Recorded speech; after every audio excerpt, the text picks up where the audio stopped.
It is Ryan Seacrest here. There was a recent social media trend which consisted of flying on a plane with no music, no movies, no entertainment. But a better trend would be going to ChumbaCasino.com. It's like having a mini social casino in your pocket. Chumba Casino has over 100 online casino-style games, all absolutely free. It's the most fun you can have online and on a plane. So grab your free welcome bonus now at ChumbaCasino.com. Sponsored by Chumba Casino. No purchase necessary. VGW Group. Void where prohibited by law. 21 plus. Terms and conditions apply.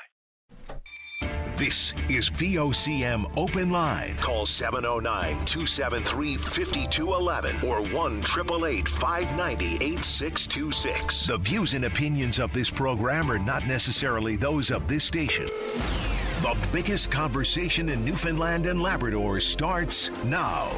Here's VOCM Open Line host Paddy Daly. Well, all right, and good morning to you. Thank you very much for tuning into the program. It's Tuesday, May the 7th. This is Open Line. I'm your host, Paddy Daly. David Williams back in the producer's chair. You'll be speaking with David when you pick up the phone and give us a shout in the queue and on the air. If you're in the St. John's metro region, the number to dial, 709-273-5211. Elsewhere, it's toll-free long distance, 1-888-590-VOCM, which is 8626. So over this past weekend, high school hockey teams from around the province were competing for the Boyle Trophy. Now people, I guess, call it the Boyle Cup. So congratulations to this year's winner. I think that's back-to-back for the Clarenville High Cougars. They beat the Roncalli Cardinals in the final in a nail-biter, 3-2. The Boyle has incredible history. So only the Stanley Cup is an older sports trophy for hockey competition in North America. So the Boyle was first competed for from 1904 to 1971, and of course was donated by then-Governor Sir Cavendish Boyle. So in 71, pretty significant mistake was made. So because the St. John's Senior League went by the wayside, the Boyle Trophy sat on a shelf. There was a bunch of people in hockey authority positions that were encouraging HNL, Hockey Newfoundland, or the NAHA, I guess, back in the day, to bring the Boyle back into competition for high school hockey teams. So it was seen as a bit of a slap in the face to some of the senior hockey players, some of the best the province has ever produced, whose names were inscribed on the Boyle. But c'est la vie.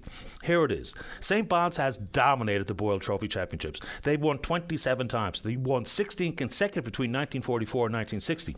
The Felians have won the Boyle the 8 times. Terra Novas have 7 championships. Crescent 6. Victoria's won it 3 times. St. Pat's took the award twice. And both Holy Cross and the Royals have 1 victory. And then the Guards were on the outside looking in. They brought in NHL personality and called their trophy winner, Howie Meeker, to be their coach.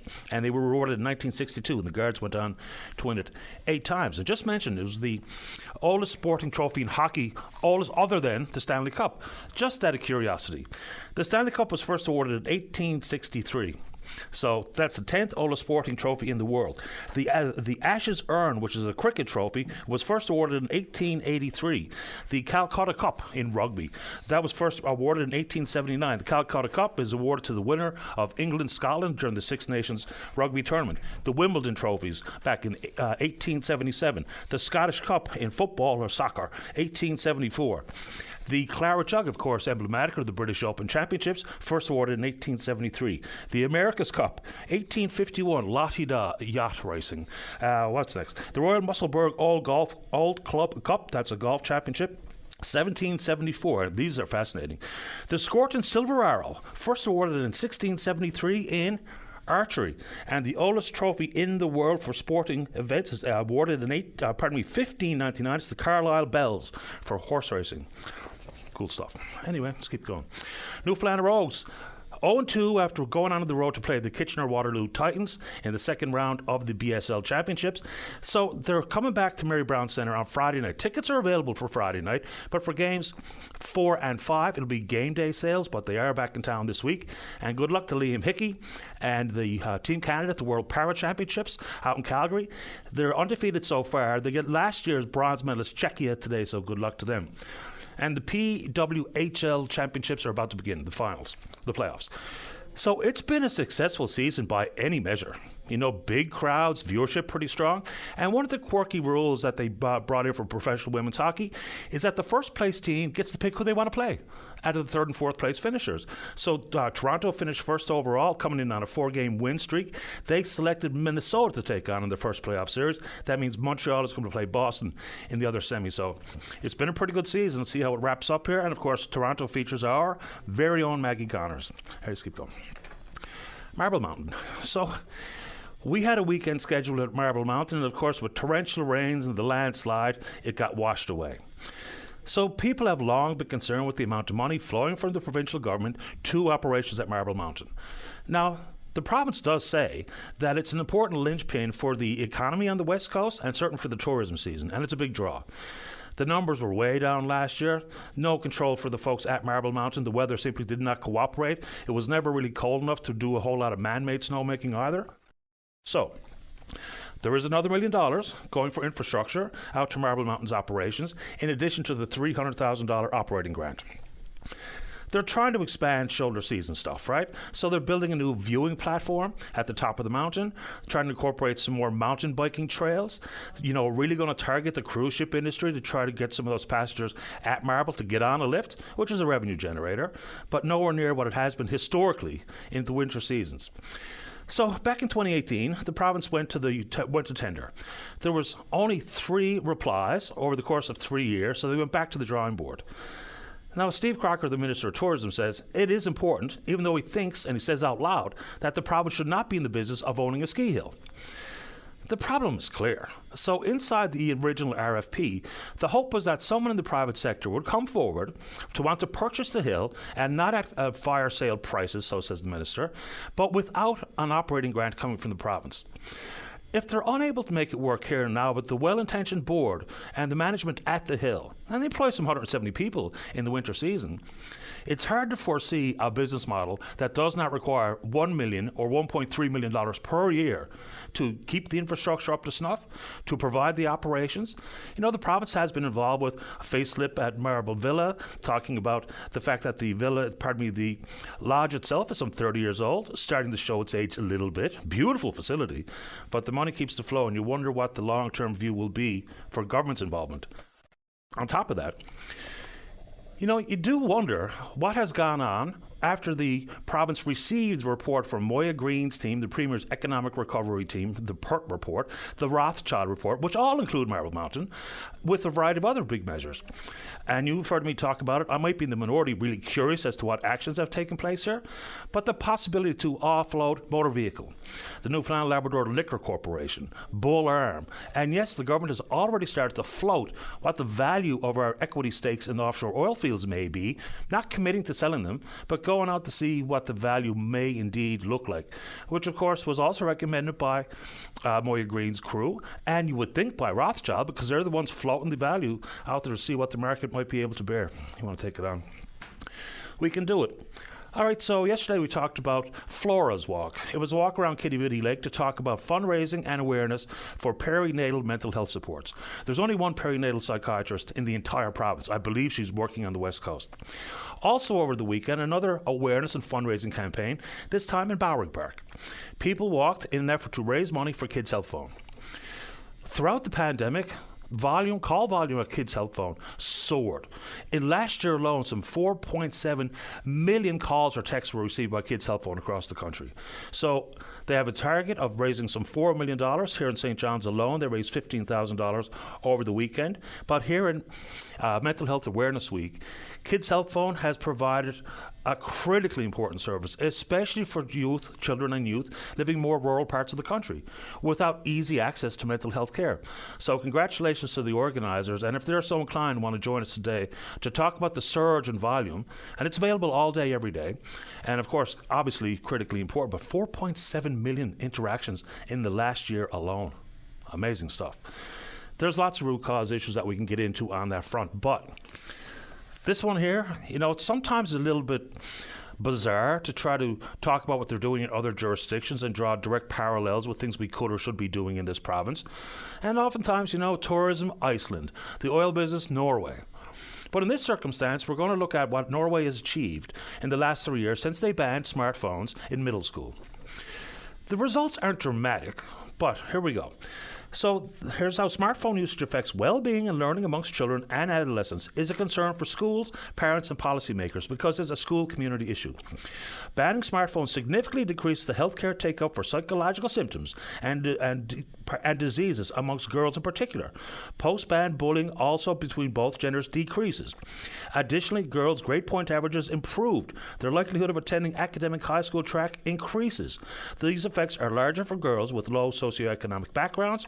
Hence, smartphones from school will be a low-cost policy tool to improve student outcomes. It just makes sense. We've seen the work being done across the country and around the world, drawing the very straight lines between not only, and this doesn't include how distracted children are in school, and yes, the province of Ontario has tabled legislation to ban smartphones in school. In this province, the NLTA and others are on side. They talk about enforcement as a potential a liability, because you'll be holding on to pieces of digital equipment that are really quite expensive. Again, as I've said in the past, I think we're overthinking it. Can't the rule simply be, do not take your phone out of your bag or out of your pocket? As simple as that, as opposed to having to confiscate it. And if you're caught with the phone, then we take the next steps. Then we go down to confiscation. Then you do it again. Maybe we go down to some further punishments in the school, whether that be detention or whatever the case may be. But in Norway, 3 years worth of real-life event study has shown that it does have pragmatic and positive impact on the school community. Grades are up, bullying are down, interaction with guidance counselors and psychologists down. So there should be no hesitation here to do it. And I'm sure between the NLTA and the Department of Education and the Federation of School Councils and whoever else should be involved, and parents and students, if it's going to work, and it looks like it does, let's see if we can't do more about it. What do you think? You want to talk about it? Let's go. Sticking with mental health awareness for the obvious reasons. We know there's a problem in the province and a problem across the country regarding domestic violence. Violence in our homes, violence in our communities. And there's a fundamental intersect with men's mental health. Okay, here are some of the numbers that people might find interesting. For those who grew up domestically violent households are around 4 more times likely to perpetuate violence than those who don't. And this is not in an effort to offer any excuse for anyone who's willing to harm or hurt their intimate partner and or their children, but this is where men who are not part of the problem can be part of the solution. If we know there's a cyclical nature to things regarding intimate partner violence, violence in the home, violence in the community, then if we can thwart the next cycle by doing better. Look, this is not to smear all men with the one brush and everyone's toxic and just, a bomb waiting to explode. That's not it at all. But we see it going on. So a matter of checking in on your mates. And the report that I read also puts some correlations in play regarding men's mental well-being, addictions, whether it be to gambling, booze, or drugs, and the propensity for violence. And men who don't feel like they have a real-life purpose, have a disconnect from their family, including their children, the likelihood of them being violent in the home and in the community is very real. So, again, lots of absolutely well-adjusted, pleasant, caring, loving men who would never harm the hair on a child or a woman. And yes, men can be on the receiving end, but predominantly this is an issue regarding the outbursts of men. And I'm a man, but I feel like we have to talk about this. So if you see your buddy spiraling, it's not just about trying to save them from their mental health concerns and their addictions. It's also the possibility that your intervention or your support or your advice or guidance can really help on the domestic violence front as well. So it all makes sense, doesn't it? So if you're not part of the problem, you and me, we can all be part of the solution. There's lots of good research out there that makes these connections, and not in an effort to sensationalize a really scary story, not to offer hyperbole to a societal ill, but the relationship between men's mental well-being and domestic violence is understood. In addition to that, lads, drop the bravado, drop the macho. I mean, we've really got to be able to say that out loud too. When it comes to whether it be addictions or mental health concerns, that leads to the most tragic outcome, which of course is killing yourself, death by suicide. Men for the last couple of decades have seen they've consistently double the risk of females across the board in different age groups for the last couple of decades in this country. The most recent numbers from 2021 show there's around 15 suicide deaths per 1,000 population among males in Canada, compared to a rate of 5 per 100,000 among females. If you need help, get help. And I know Mental Health Awareness Week might be a bit of an overwhelming topic conversation for some, but the more we talk, hopefully the better it will become. So that's a big one, but you want to talk about it, we can do it very quickly. I never did call Doug Snellgrove constable after he was arrested and tried for sexual assault and, of course, been convicted. The Supreme Court has refused to hear his appeal. He got a 4-year sentence. Now, the RNC Act said while there was litigation at play, they couldn't deal with their internal processes. He's no longer constable. Good. Anyway, let's keep going. Congratulations to the members and the founders of the new dairy co-op. You know, through investment from government, the $10 million loan, they're going to buy Central Dairies. It could, and hopefully, there's 19 dairy farmers involved, you know, maybe some innovation with more products that they can create with the milk produced here. Maybe some of our own locally produced milk on the shelves. And I think co-op is a conversation that probably doesn't get quite enough traction on a variety of fronts. So it's now in the dairy industry in this province. In housing, federal monies in the most recent budget allow for co-op housing funding as well. Another new co-op in the fishery, in addition to Fogo Island and the Labrador Shrimp Company, another fishery co-op off the ground. And we know banking has long been a favourite of people in the province and has been the saviour for the folks on Fogo Island, with the credit union coming to town. So congratulations to the founding members. And if Crosby Williams or anyone else would like to come on and talk us through the intricacies, the working and moving parts of their newly formed co-op, let's do it. Oh, I was going to talk about No Mo May, but I'll leave that to David Tootin. He's the Director of Communication with the Beekeepers Association. It's going to be a good conversation. A couple of quickies. Conversation yesterday with a lady regarding whooping cough. And it's out there in strong numbers, if that's the right way to put it. Generally, in years past, there's been some 3 or 4 documented diagnosed cases of whooping cough. Already since January, there's been at least 10. But the problem there is that really undershoots the number of actual cases that are out there. This lady who called says it's all the way through her son, I believe it was her son, his class and their school. He's got a clinical diagnosis, but many out there aren't doing it. And we're talking about a 100-day cough. And yes, it can be highly infectious. So whether that conversation includes better air filtration in school, air quality in school, and if you get a clinical diagnosis, you don't have to worry about how you're going to see the next wave here. If you get a clinical diagnosis of whooping cough, the pharmacist can actually fill out a prescription and can prescribe medication to treat your whooping cough right there in the pharmacy. How are we doing on the phone there, Dave? There's a few I wanted to get to here, but I'm looking forward to speaking with you. In the world of housing, you know, we talk about the long-term permanent solutions of building homes, and we know how many homes have to be built in the province and the country to meet the demand. And there is problems with incentivizing on the demand side. It's not going to work. But are we even looking at some of the real, out there, easy to attain, short-term-ish solutions? Modular houses for one. I mean, when I look across the country, other provinces are moving at breakneck speed. Because, look, they disbanded or dismantled the tent city or the tent encampment. One fellow in particular said, well, I'm just going to set my tent up somewhere else. The province says they'll enforce the no loitering laws, but we're just going to be chasing tents around. And that's not a solution of any variety. So are we even chasing some of these things or these options that are being chosen in other parts of the country? Tiny homes, modular homes. I know zoning has been changed to accommodate, but are we even doing anything on that front? Or are we relying on waiting to see some new monitoring and oversight of Mercy shelters? Are we waiting to see the Comfort Inn fully populated? Because we've just got a flawed thought process regarding housing in this country. Again, it went from being a place to live to an economic measure of housing starts. It went to the largest piece of equity most of us will ever be involved in or own. But again, over the course of 3 decades, that mindset change has led to what is absolutely well understood to be a crisis right across the country. You want to take it on? And if you're folks out there involved in the fishery, leading into the snow crab season, it was tumultuous again. Then the leadership at ASP and the FFAW said that their new formula struck for snow crab, lobster and halibut can really make things easier, more seamless in the future. Has that really died down? So someone who's out there at the crab, can you help fill us in as to how the season's going? Because we know there's been a moving target on price. The floor was set at $3. It made it as high as $5. Then was floating around $3.65, $4.25. Where are we? Who's paying what? And where's the crab being processed? Are any of the out-of-province buyers actually buying and shipping product out? having a hard time getting some updated information, but if you want to share it, please do exactly that. And I was told this was a silly question to be asked for the question of the day, but I think it's of note. Canada Post. So there hasn't been a major adjustment in the price of a stamp since 2014. 5 cents increase in 2019, 2 cents in 2020.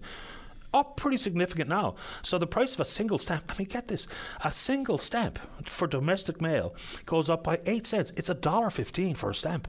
$1.15? That just sounds so crazily out of whack to when I would be purchasing stamps. Now, if you buy them on a roll or a booklet or a coil or a pane, it's going up 7 cents to 99 cents per. Now, Canada Post posted a loss last year, before tax, of $748 million for 2023. Not so sure they might not be pricing themselves out of the game here. So, $1.15 if you're choosing stamps to mail a package or simply an envelope. So that much more to see your stuff stuck in Dieppe anyway. Oh, the next great save just popped in my head. The deadline was yesterday to vote for Our Lady of Mercy Church out on the Port to get $50,000 for a bit of upkeep and a flick of paint and what have you. Who won? Apparently that church and we were in the lead going into yesterday's deadline day. And I looked on the website earlier. They did not declare a winner. So if you're one of the ladies who has called about your church and the next great save, which is under the National Trust for Canada, did we win? Someone let me know. We're on Twitter. Or VOCM Open Line. Follow us there. Email address is openline@vocm.com. When we come back, we're going to begin with David. Is it Tootin or Tootown? How do you pronounce it, Dave Williams? Okay. It's Tutton. Of course it's Tutton. David Tutton. He's the Director of Communications with the Newfoundland Labrador Beekeepers Association. Tell us about No Mo May. And then we're going to be talking with you on a topic of your choosing. Don't go away. Welcome back to the program. Well, I asked, you answered. Apparently Our Lady of Mercy did indeed win after all in the next great save. Congratulations. For the folks who put their best foot forward, calling this program, I saw it carried on another couple of local media stations, and it worked. So bravo, $50,000 for the group managing that church. Let's go to line number one. As advertised, say good morning to the Director of Communications with the Beekeepers Association. That's David Tutton. David, you're on the air.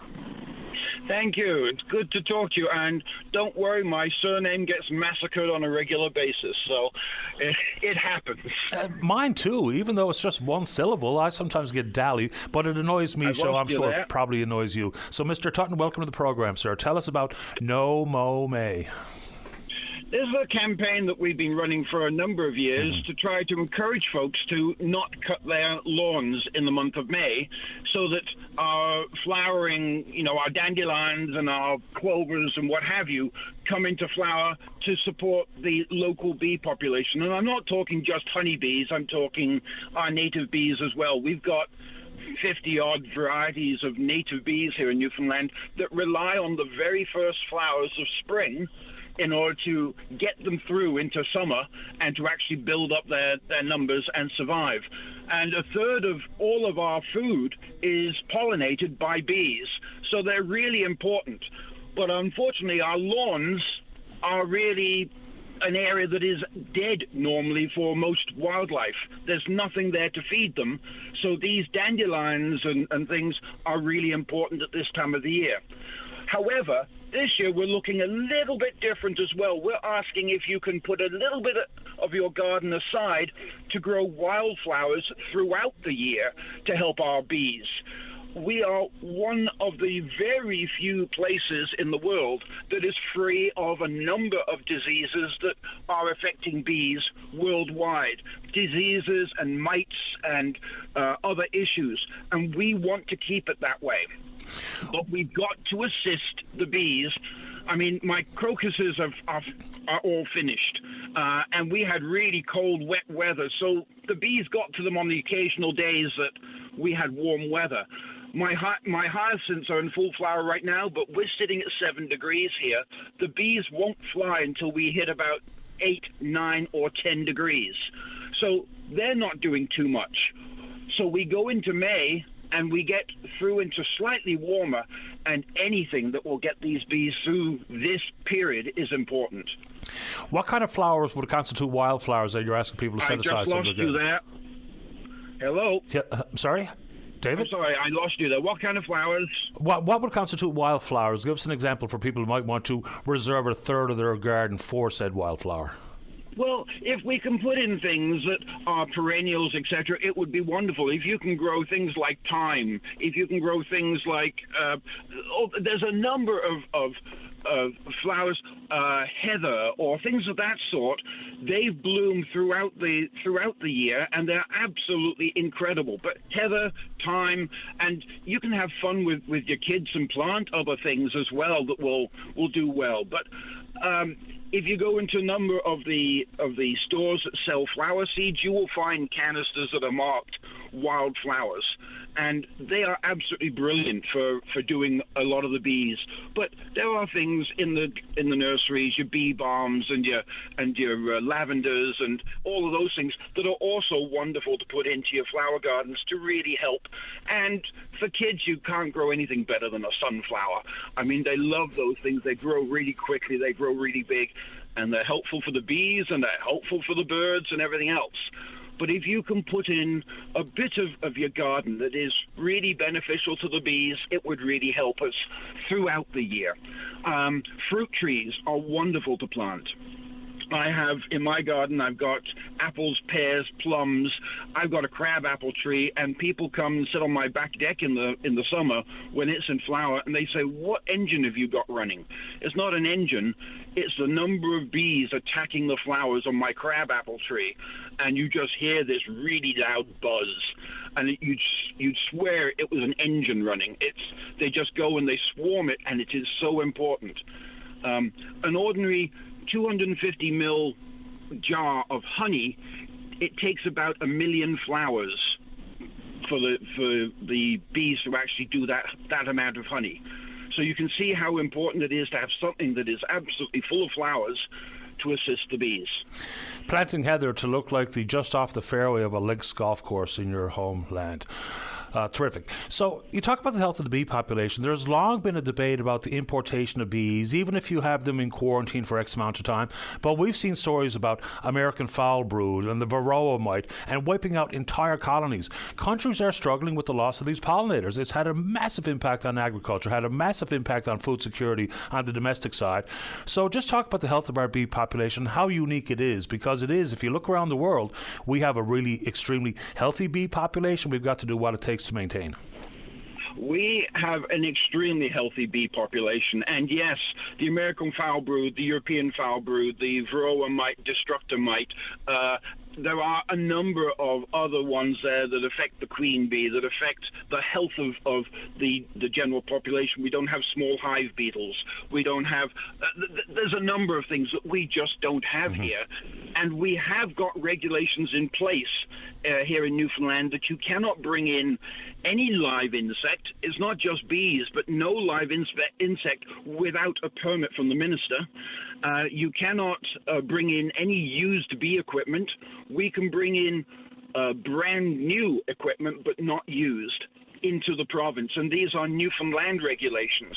There are regulations in Canada. You cannot bring in live bees into Canada from other countries either.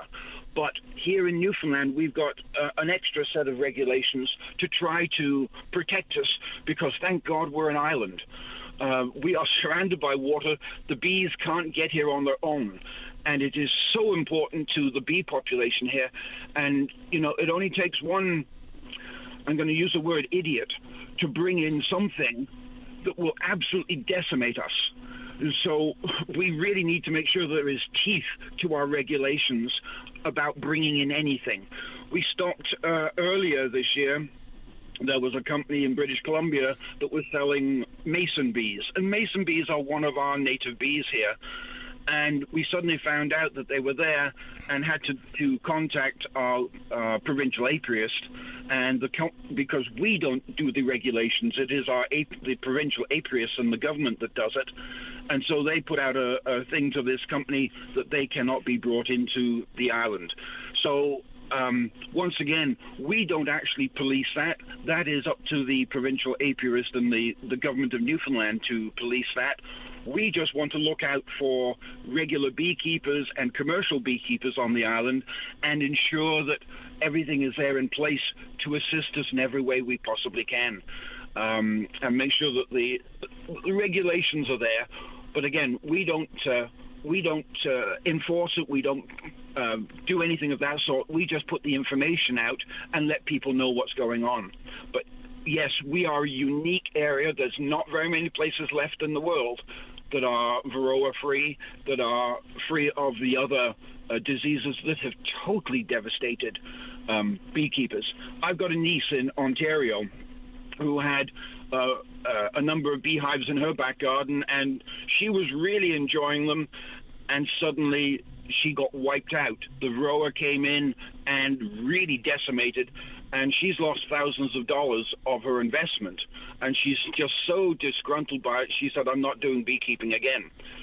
The amount of money she put into it, the amount of time she put into it, and it was just wiped out like that.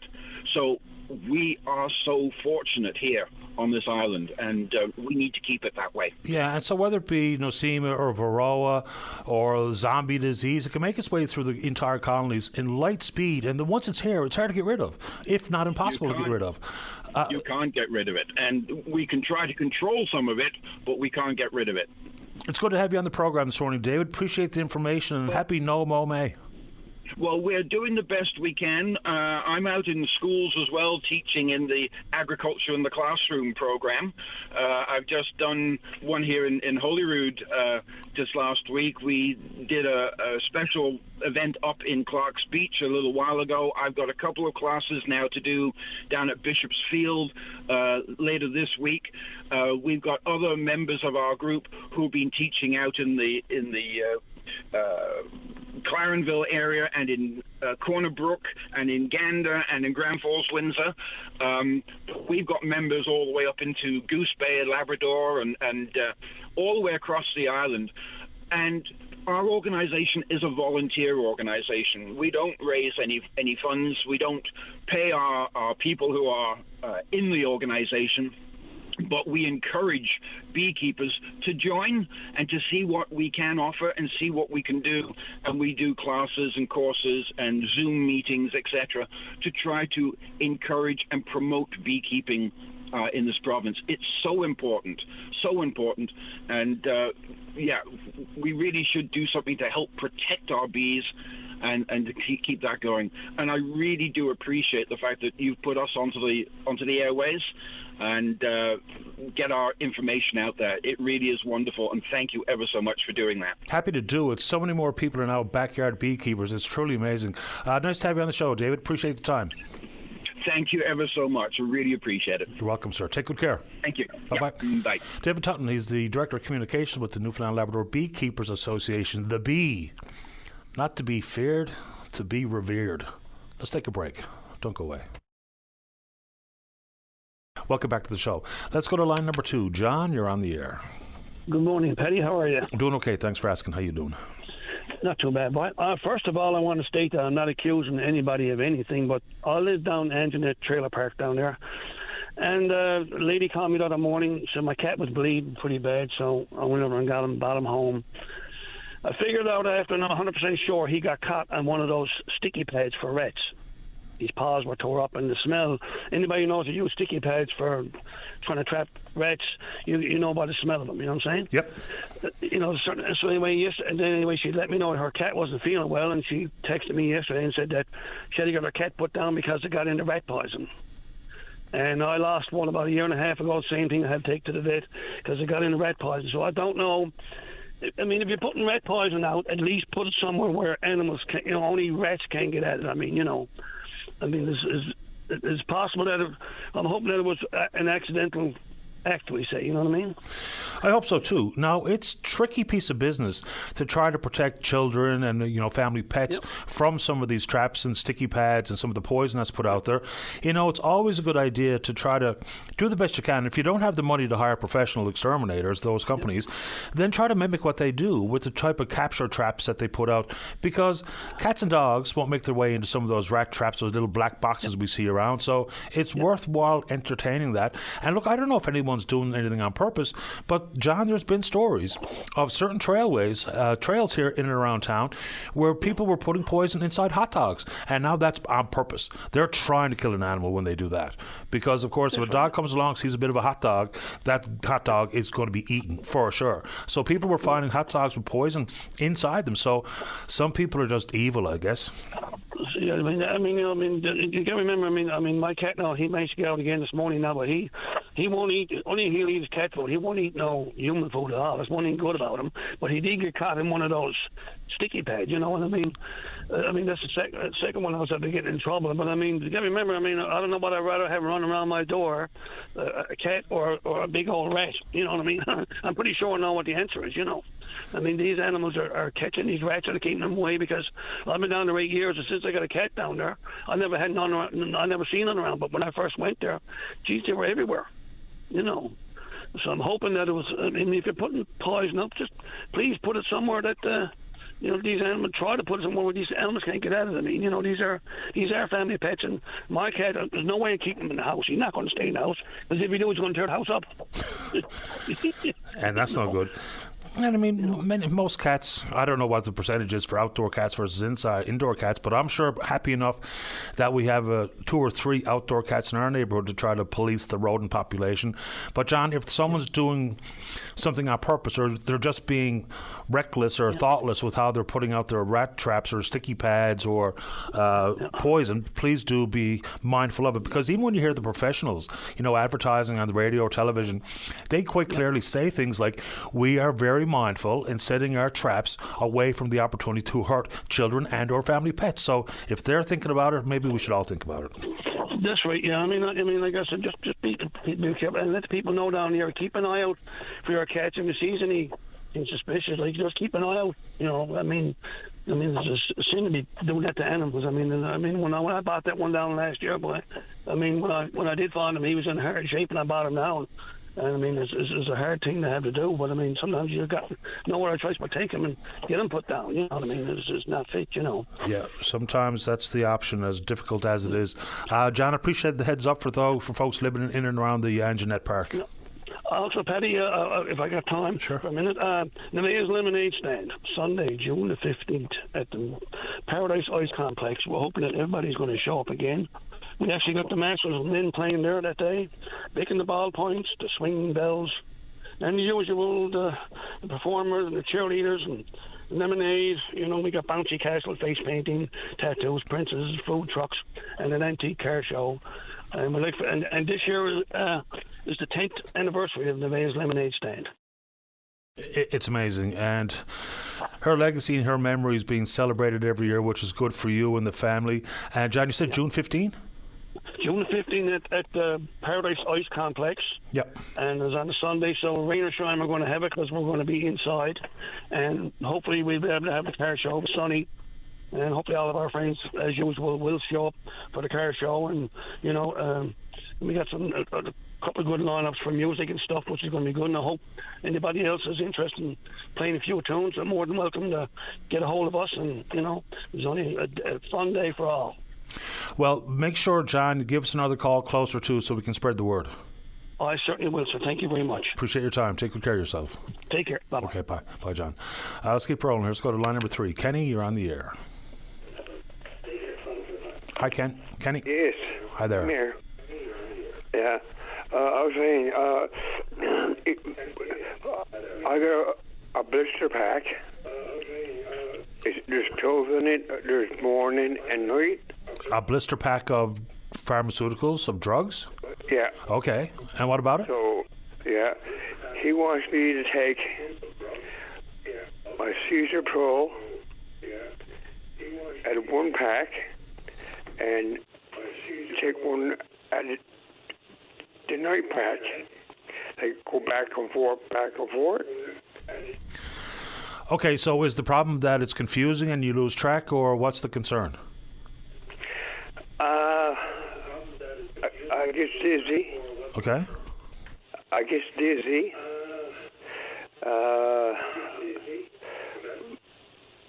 But my neighbor thought I was stoned at the head. Right? Like I got no balance to my legs and on.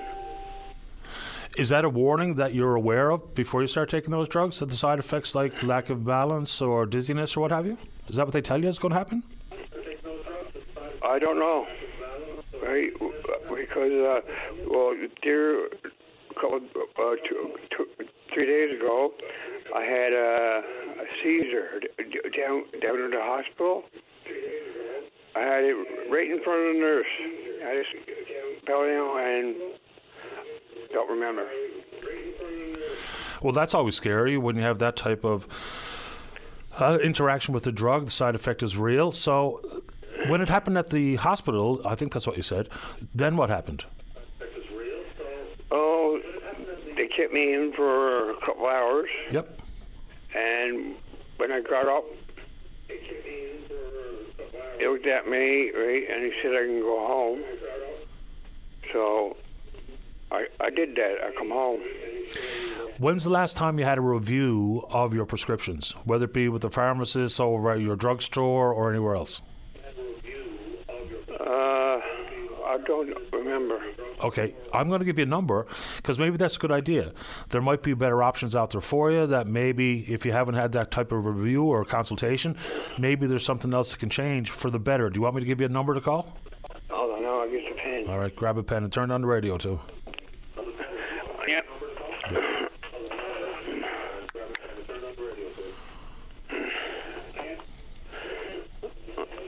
Okay, I got it. Okay, so obviously area code 709. 709, yeah, 709. Oh. 70.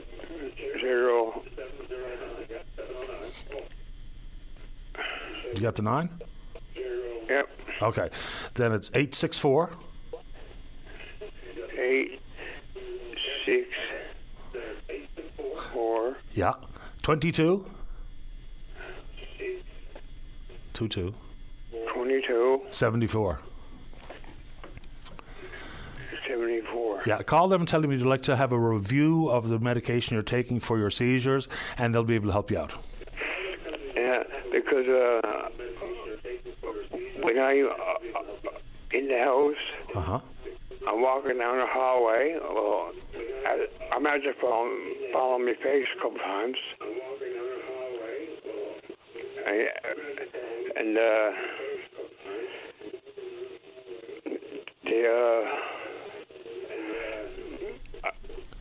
I don't know about the medication. Well, Right? okay, so here's what we're going to do, Kenny. Hopefully we can avoid the falling down and the dizziness and stuff if you get a review of what's happening with your medications, whether it be the blister packs going back and forth or anything else.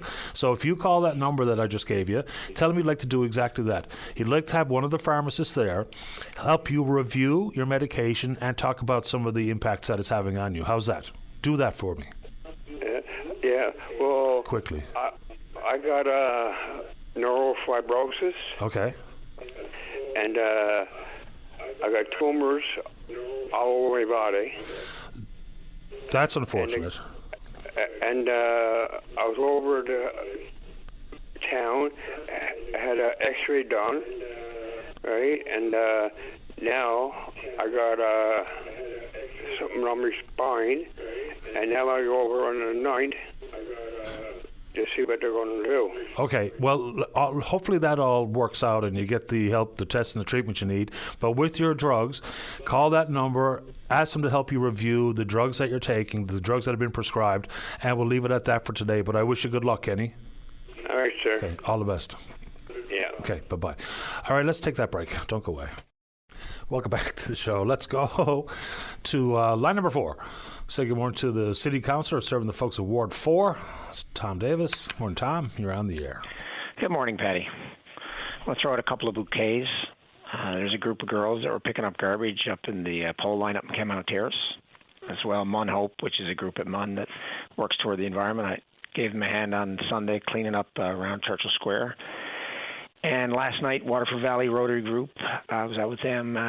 They picked up 46 bags of garbage plus other stuff along the trail and out of the river. So I want to encourage people to get out and join, and whether you're just picking up in your neighborhood or like those girls, just go and find some spot where people are maybe being a little careless with their garbage. The tourism season's coming, and we can do better.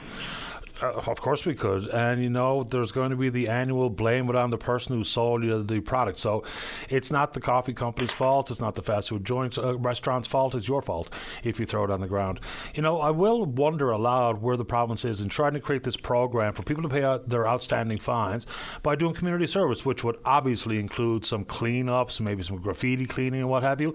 I mean, back in 2015, there was thoughts that we were going to throw people in jail, which is probably a pretty bad idea given the overcapacity issues in most of the prisons, certainly at HMP. But it just sounds so fundamentally easy to do. Now, we don't want to put people in precarious spots where we assume some insurance liabilities and what have you, but let's do it.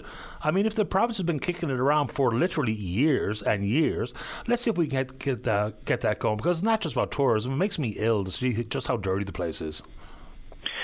Yeah, getting back to what you're saying, from a restorative justice point of view and from a pride point of view, a lot of people, when they get in that situation where they got those fines and stuff built up, they're kind of disconnected from the public, and probably they're angry and got a lot of stuff going on. So I think giving them an opportunity to lean into their community. I mean, not like do it like they down the States where you're in an orange jumpsuit on the side of the road with an officer standing with a shotgun next to you. Make it so it's a positive experience. If we could coach it some way so that you're doing good and it's making your life better, I think it's a great idea. Yeah, I mean, in many places that including where I lived in Alberta, they had the old chain gang. I mean, they had prisoners, they had people paying off fines, and of course for youth diversion in many parts of the United States, it's absolutely part of it.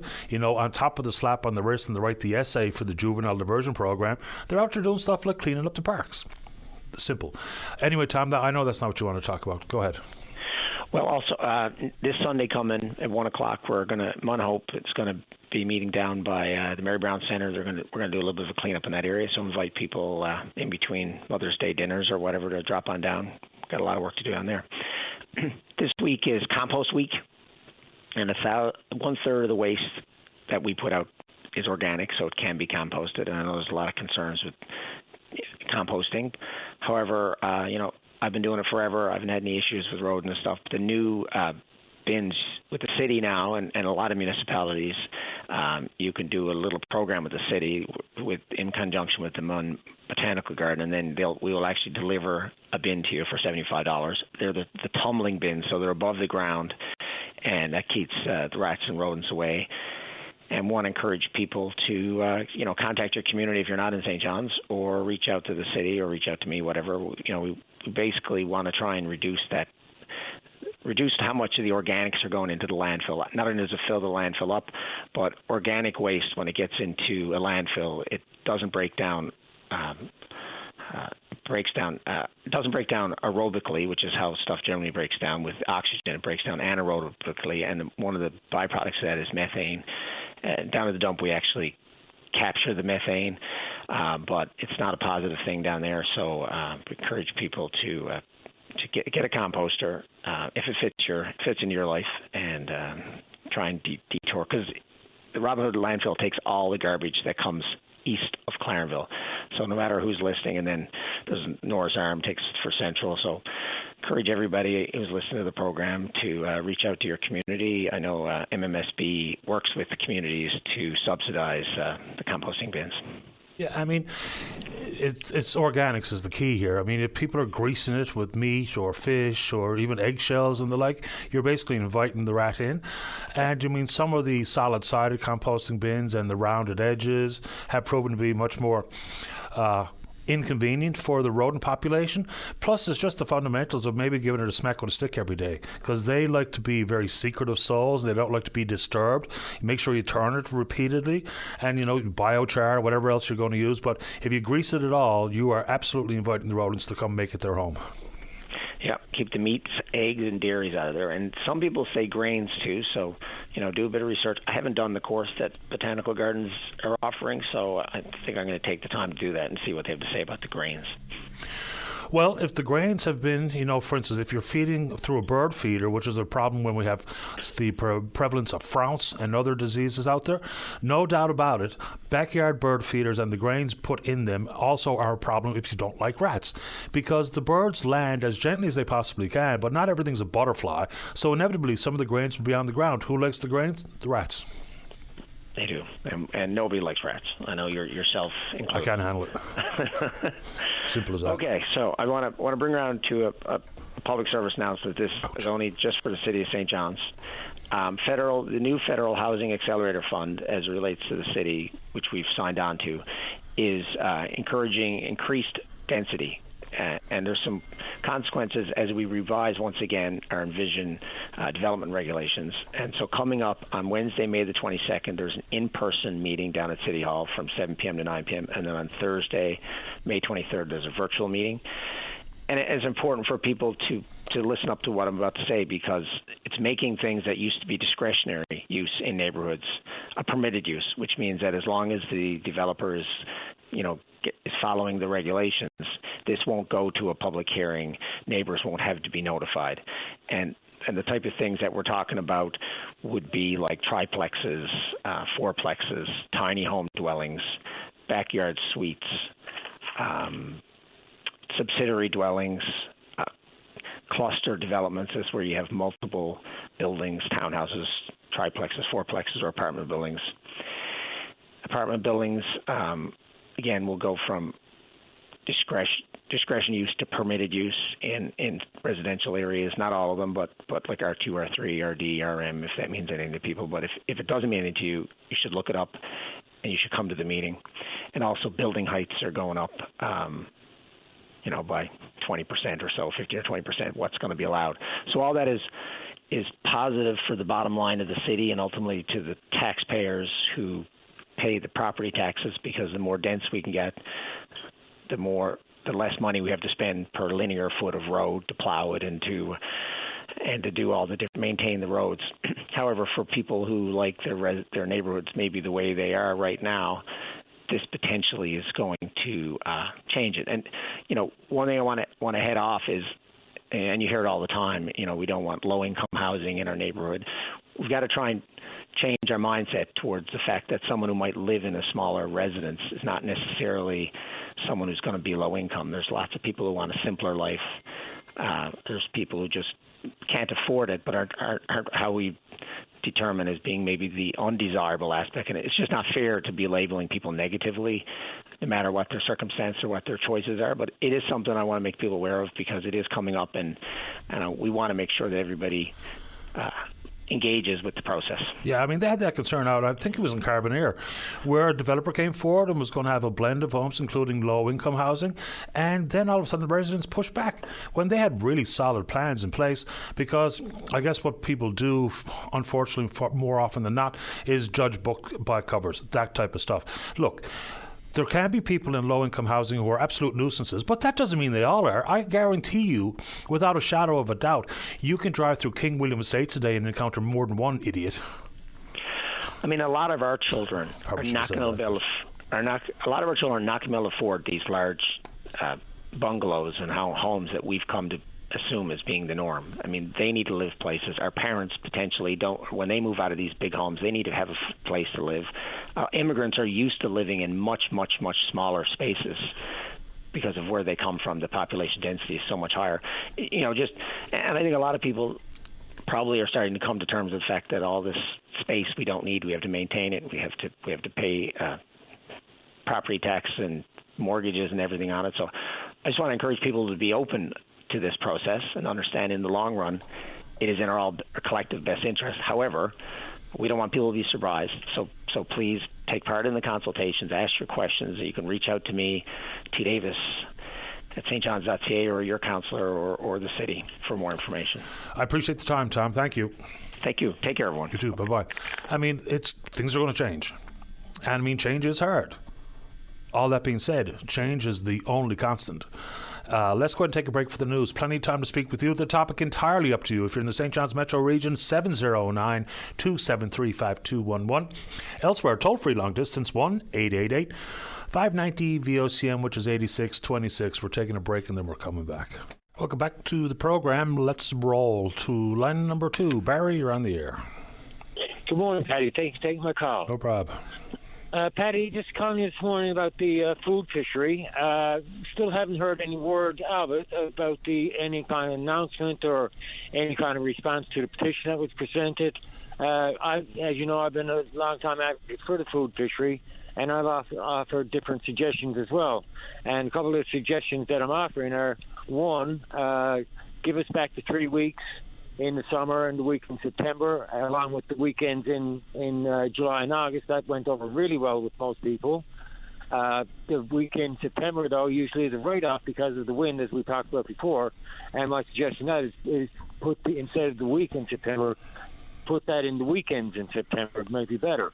But now, however, Patty, another suggestion now is that what I've learned recently is, and I sent you an email about it, and that is about the maritime recreational fishery that they have there.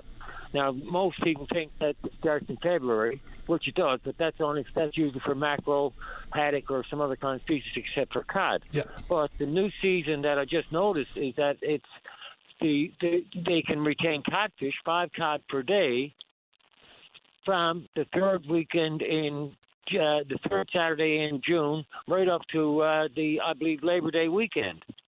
And that's just a few hundred miles away from the coast of Newfoundland, west coast of Newfoundland and Labrador, and they have that fishery. Why can't we have it? And not to criticize, try to take anything away from the Maritimes, but we're looking for equality, and that equality will be in the form of the same season that the Maritimes have for here in Newfoundland and Labrador.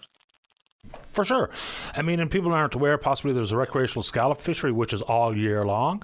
It's an input-based system. But anyway, look, this conversation is the same every single year. Is when's DFO going to make the announcement of the dates? Because you know full well they've already got the dates settled in-house.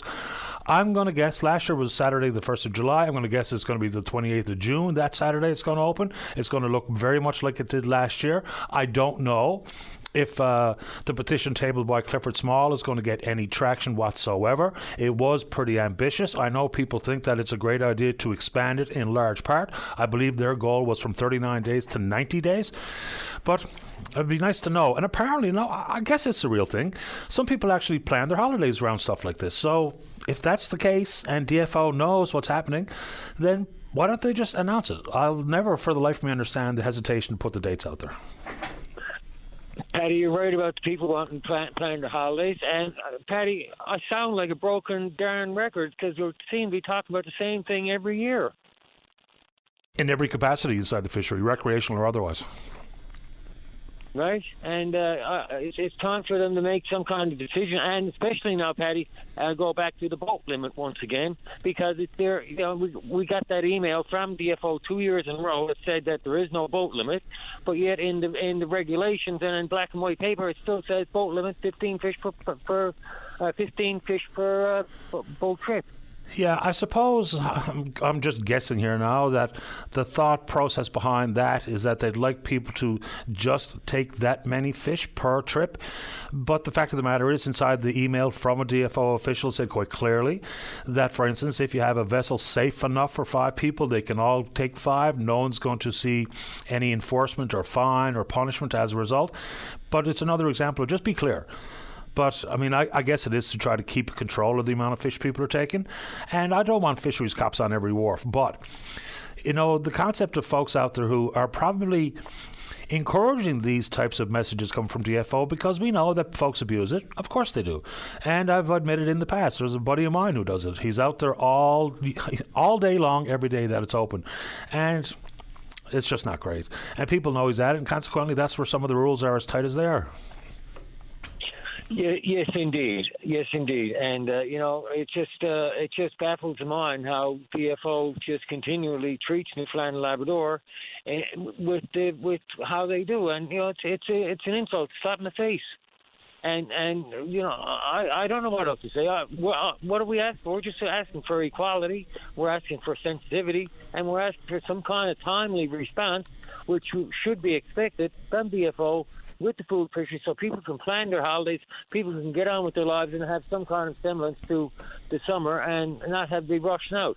With regards to the boat limit, Paddy, that it's not. I don't think that it's so much for DFO to be looking after that responsibility. That's also Department of Transport and Coast Guard. And with most modern boats, Paddy, they are equipped with a capacity plate which says that the number of people that boat can safely take on board. So it's up to the owner-operator of the watercraft to make that decision. And if that owner-operator of the watercraft is saying that the boat can only take 3 people, but I'm going to take 5 people, well, that onus and liability and the responsibility should lie with the owner-operator of the boat. Obviously. Barry, anything else before I have to get to the break on time?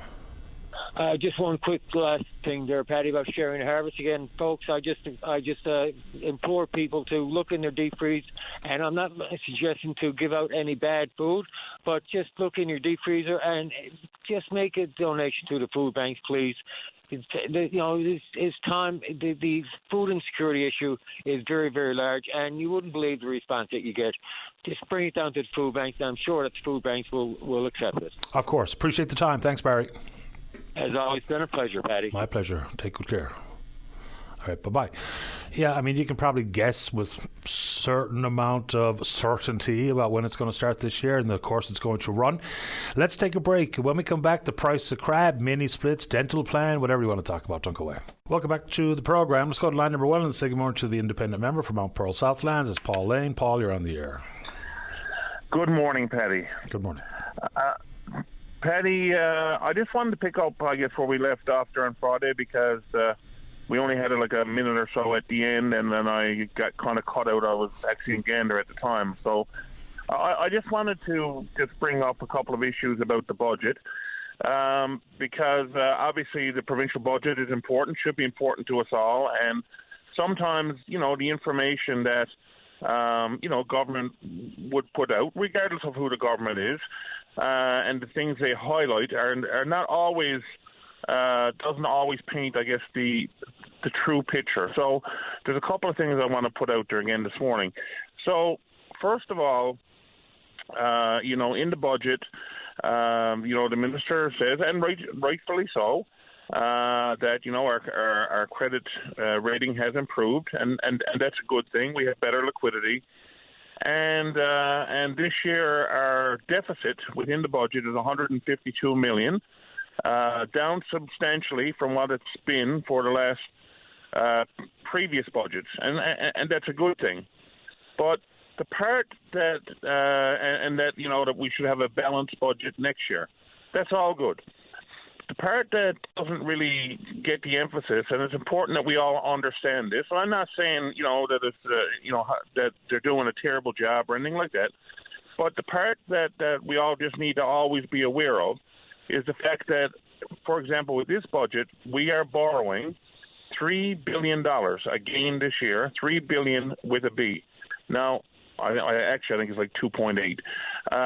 The minister said, I believe, 1.2 billion is some bonds, loans, stuff that's come due. So basically, we're borrowing money to pay off money, so to speak. Yeah, the net borrow is 1.6. And then, so that's right. So then there's $1.6 billion in truly new borrowing, if you will. And so when we hear the minister in the budget touting the fact that we're making the biggest investments in infrastructure in our entire history, the biggest investment in roads. And I'm not saying that roads and bridges that the investment is not needed, and that we all know there's terrible roads around this province. But when we talk about the fact that we're going to make these record investments, what people just need to understand, if they don't, because not everybody necessarily follows it, is that this big investment that we're touting is being funded by a $1.6 billion loan again this year to add on to our debt. Now, not all of it is going to show up on our net debt this year. I think our net debt is increasing by $400 or $500 million, whatever the number it is. I don't remember off the top of my head. Some of it will show up later because of the accounting principles that are used, and until you actually, I guess, let the contractor spend the money, it doesn't show up on the books. But at the end of the day, it's another $1.6 billion added to our already tremendous provincial debt. So I understand there's needs. I know that there's people looking for more spending on other things. I'm not saying that those things are not necessary or not warranted, but I think it's also always important for us to be cognizant of the fact that we're spending $10 billion this year. The minister talked about this is the most money we've ever spent. But by the same token, we're still going to borrow we're going to go in the hole another $1.6 billion. I just think that's something that's important to point out and for everyone to be aware of. Yeah, I mean, the roadwork issue, there's somewhere around 12,000 kilometres of paved roads here in this province, many of which lead to very sparse populations. Not to say they don't deserve a passable road. But if you look at the 5-year investment, we're talking about $225 million for this road construction season. But the 5-year plan that was actually part of the initial announcement was $1.4 billion to improve highways and road transportation infrastructure, as they say. Now, some spends are going to be unavoidable. It's just the way it is. Now, some of the ones that are debatable, I think, is where we get down in the weeds a little bit more, maybe have more accountability. But even inside the road business, I'm not so sure we've fully wrapped our mind around the 2025 and for 3 consecutive seasons starting in 25 with the divided highway and the choice to do it with the so-called P3 model, even though it's not exactly what it is. It's, what do they call it? It's a DBFOM, I think. So design, build, finance, operate, and maintain. Not so sure we've fully wrapped our mind around why we're going down that road versus the traditional way that we've been building roads in this province forever. But anyway, Paul, anything else before I take another call?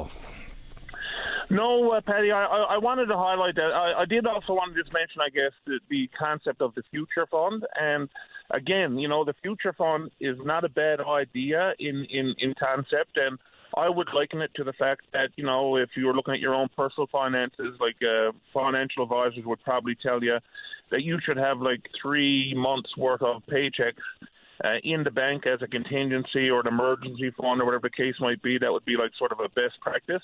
And this is kind of the direction we're going with this future fund. But, again, the minister talked about the fact that, we're up to $200 or $300 million in the future fund now.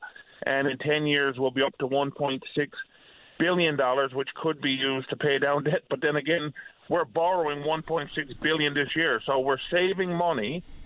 And in 10 years we'll have $1.6 billion, and at the same time we're borrowing $1.6 billion this year alone. So a future fund and concept is great, I think, if you had a balanced budget without debt and you're saying that we actually have a surplus of money and we're going to put some away for a rainy day.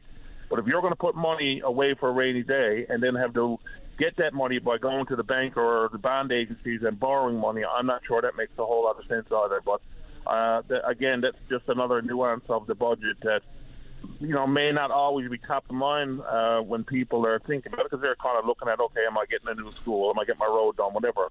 But at the end of the day, somebody has to pay for all this, and it's important that we all just be cognizant of those facts. And I'm just trying to put that out there to paint both sides of the story here this morning. The Future Fund makes absolutely zero sense to me, because even if you use a number of $1.6 billion eventually, you absolutely have to back out the amount of money that we spent to service our debt. We've had many a year here where we've spent more to service the debt than we have to spend on education. We're talking about $1 billion.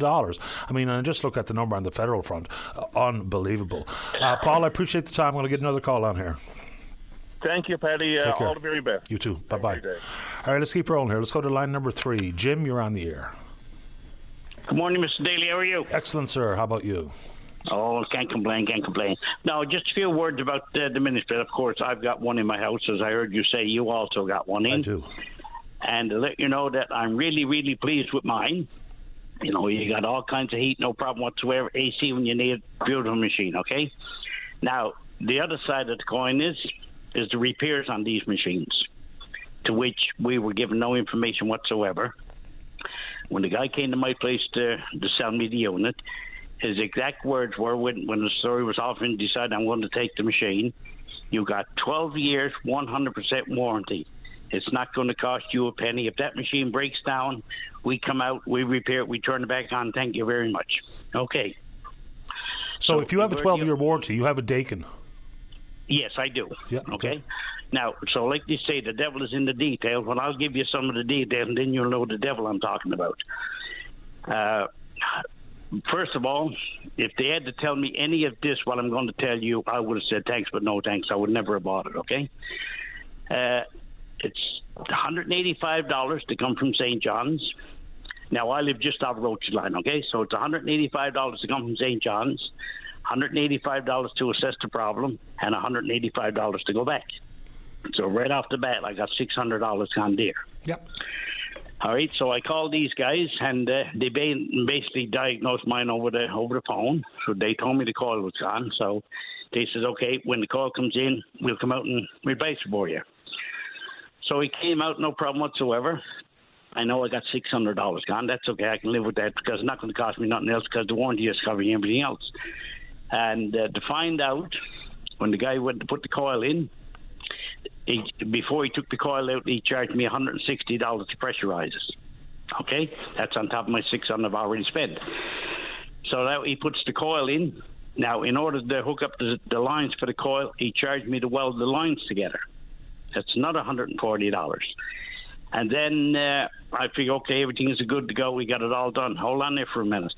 It's going to cost you another $390 for the Freon, for a grand total of $1,280 plus tax, which was $1,472 for a unit that was supposed to cost me not one penny. Yeah, that's right. And so how much did the unit cost when you bought it itself?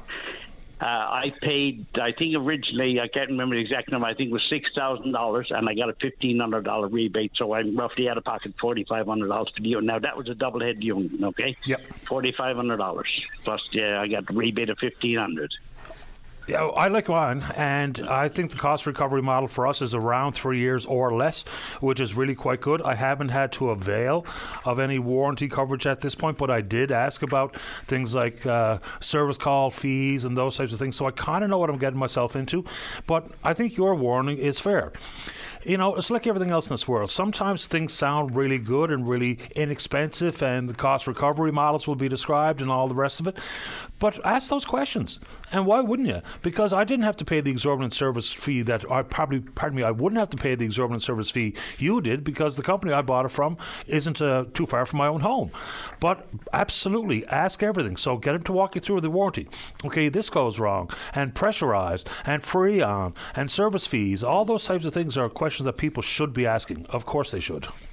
Exactly. I agree 100%. And I was basically in the same boat as the rest of the people you talk. I didn't have didn't say a word, because basically it's 100% coverage. That's what I heard, okay? So I don't care. I'm laughing. I got 12 years. But my issue is, even with that, is when they come to repair it, how many people, with the way the economy is today, how many people haven't got $1,500 sitting around that they can afford to pay? Good question. I don't know. Now, you know, there's people struggling, and certainly around where I live, there's also people with tons of money. So I guess that's a moving target. I wouldn't be able to answer that question, but it's a fair warning out there. Ask the questions. Let me add this to it. With all the monies out there, federally and provincially, some of the funds have dried up, like the Canada Greener Homes Grant is out of money. But like the $157 million, and that's been re-announced a couple of times, to go from oil to electric. A couple of key things that you really need to be aware of. Number one, whoever you're considering buying the unit from, whether it be a mini split or a central heat pump or an electric furnace, whatever the case may be, ask them about all the programs.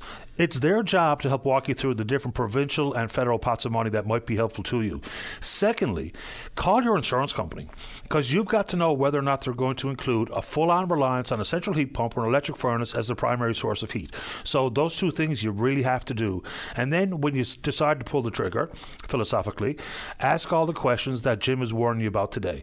Service fees, pressure charges, Freon, and all the rest, because you really need to know what 12 years of no cost really does mean. mean? Because there's really no such thing as a free lunch. So ask those questions. Yeah, and another thing I'll add to this, and then I won't take no more of your time. Okay. I just feel for the people that can't afford to pay this $1,500, okay? Now, you're talking people, good working people that paid their bill to lifetime. You know what your light bill, your phone bill, everything, but you're not prepared for this $1,500. So when they present you with this bill, if you can't pay it, okay, within 3 to 6 months, 9 chances of 10, you're going to be in the credit bureau because you cannot afford to pay this bill. Now, if you want to go ahead and put electric heat system in your house or whatever the case may be, you will not be able to finance it because you're in the credit bureau for the next 7 years for something that innocent people stood there, made a deal, shook hands with the devil. It's 12 years is not going to cost you 5 cents. Yet you're into for $1,472, and you knew absolutely nothing in the world about it. I mean, that's the part that bugs the hell out of me. I appreciate the time and the warning, Jim. Thanks for the call. Okay, thanks very much. Have a good day, Paddy. You too, sir. Bye-bye. Bye-bye. All right, let's take a break. So we've had a couple of conversations, or more than a couple of conversations on the show, about the concept of eye injection drugs being split, dose splitting. Notably, we're talking about Eylea and Lucentis. Now, according to access to information requests that were submitted in 2015 and 2016, there were dose split vials entering the province. It's not supposed to be done. It contravenes Canada's Health Act. I don't know if it's called the Health Act. No, it's the Canada Food and Drugs Act, pardon me. Now, on top of those warnings being brought forward and the who knew what when, we also had a conversation with Dr. Chris Jackman. He's an eye surgeon and ophthalmologist.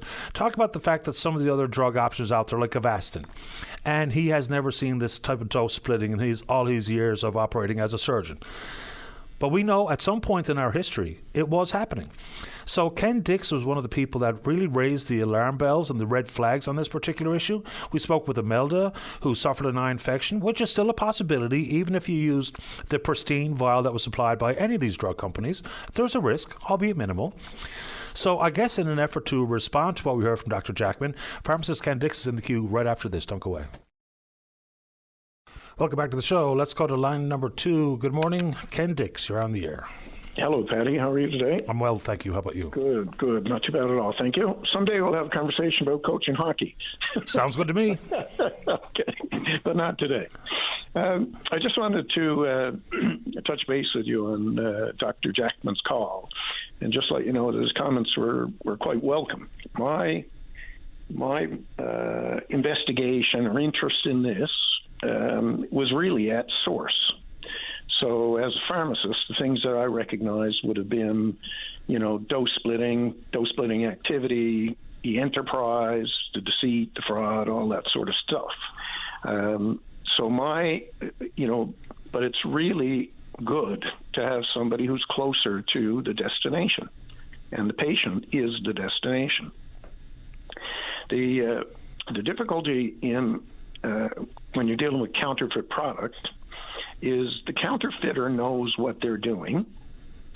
The trick for a counterfeit product is for it to intersect the legitimate supply chain, and after that be considered legitimate. That's the point at which everything makes sense from a counterfeiter's point of view. Dr. Jackman also mentioned a couple of things about how this wouldn't be there's no motivation and no benefit to do this. Obviously, there's no benefit to a practitioner to have cases of endophthalmitis, severe infections. I'm not suggesting for a second that anybody would want that. I'm not even so sure that practitioners would be able to recognize a counterfeit product. I mean, how would they know what's in a blank syringe filled with a clear liquid? So let me pick up on that, Ken. Yeah. Does that mean that, for instance, Dr. Jackman said he's never seen it done, wouldn't see the benefit to the healthcare practitioner. So are you saying that it's possible that the splitting took place at Advanced Care Pharmacy in Ontario, made its way here already split, and maybe the doctor didn't know they were delivering a split dose? Is that what that means? Yes, I'm saying exactly that. What we do know is it got into a pharmacy in St. John's. Those are the records. We know that pharmacy was deemed to have dispensed or processed split dose Lucentis. That's a fact. There's documents to support that. What we don't know is what happened after it. And last time we spoke, I just made the comment, well, it didn't sit on somebody's shelf. It went somewhere. So the blind spot, or the gap in our knowledge, is those split doses were at one point in the possession of this pharmacy. We know that they dispensed those products. How many they dispensed, to whom they dispensed, we don't have any line of sight on that. So that's why it's nice to have, and helpful to have, somebody who's closer to the patient to make statements that shine a light backwards and create the possibility that maybe all practitioners didn't know this, but they do know where they wrote their prescriptions. They do know that that pharmacy that has been cited was dispensing prescriptions that they wrote. So the question becomes, okay, if I know that, what assurance do I have that the products I received weren't dose split? Good question. So if I'm the patient, yep, I should be told my consent is required, and that's the concept of fraud. But as the pharmacist, how do I know that I'm dealing with a compounding pharmacy like Advanced Care? Right. How's the pharmacist supposed to ask those questions? What should he or she have done? Because we know that's not the only province that dealt with it. There was a lawsuit in Ontario, about $15 million worth, and this alleged vile splitting of Ilea. There was a Montreal pharmacist actually fined $50,000, suspended for 18 or 19 months because of the exact same thing, and this time it was Lucentis. So if I'm the pharmacist, what do I do to ensure that I'm not being exposed to an already split dose vial? Well, if you think about what Dr. Jackman said, he said that it does occur. I was a participant in a national news story, and the ophthalmologist involved in that story said that he's aware of colleagues doing it. He doesn't do it. He doesn't like it, in terms of the risk to the patient, but he does it. There's email exchanges where ophthalmologist says, yes, split dose does occur. It's done openly and actively. So the idea that it doesn't occur is nobody agrees with that. It seems like everybody agrees that it does occur. So if it occurs and we've got product being supplied, what are we missing? And the end result of the success point is the administration of a dose split product in a patient's eye, which generates compensation of an authentic drug. That's the success that started back in Advanced. If you read the physical description of Advanced is basically a corner of a warehouse. That's the physical description of Advanced Pharmacy. They occupied a space inside a wholesaler. I don't know any other pharmacy like that. There isn't one in St. John's. There isn't one in my community. So clearly the business plan was to take manufactured product, manipulate it, transform it, repackage it, and distribute it. And at some point it ended up in at some point, it became a legitimate product in somebody's mind. Certainly, the patient's mind. No patient has been told that they have been administered split dose product, even despite the fact that an investigation was done. So, I mean, I tried to make the point to Chris, I don't know how succinct it was, that yes, it's important to know exactly what went on, and if it has ceased in full, fine. I mean, I guess the real thrust of his call the other day was the hope that if people were hearing my chats with you or Imelda and thinking, well, I don't know if I want to take this risk. And of course, his worries were, if people are willing to forego treatment for macular degeneration, consequently the aggressive vision loss that it brings, that was his worry. So if he's never seen it, and drugs that have proven to be a little bit more cost effective, like Avastin compared to Eylea or Lucentis, all good news. But that does not mean that we should still turn a potential blind eye or a deaf ear to what's happened prior to today. Absolutely right. And you made the point quite well at the end of the discussion, because the weaknesses in product integrity that were available to dose splitters then are available now. And leopards may be able to change their spots. Like I think Dr. Jackman said that pre-filled syringes, that's what he uses. They're not subject to dose splitting. Well, that's not accurate in the sense that even pre-filled syringes have overfill. So you can dose split pre-filled syringes. There isn't as much volume in it, and these were remedies and attempts by legitimate manufacturers to curtail the temptation on dose splitting. They know it's occurring. And it absolutely occurred in this province. Patients do not know that they received dose split product. So if that's where we are right now, all those ophthalmologists used a single source pharmacy for their products for NLPDP patients. If I was an ophthalmologist, I'd be looking back and saying, my God, I wonder, I didn't do as well with that patient as I thought. Could that have been a dose split product? What, is it something I did unknowingly? That would be my response. And I would go back to that pharmacy and say, I want assurances.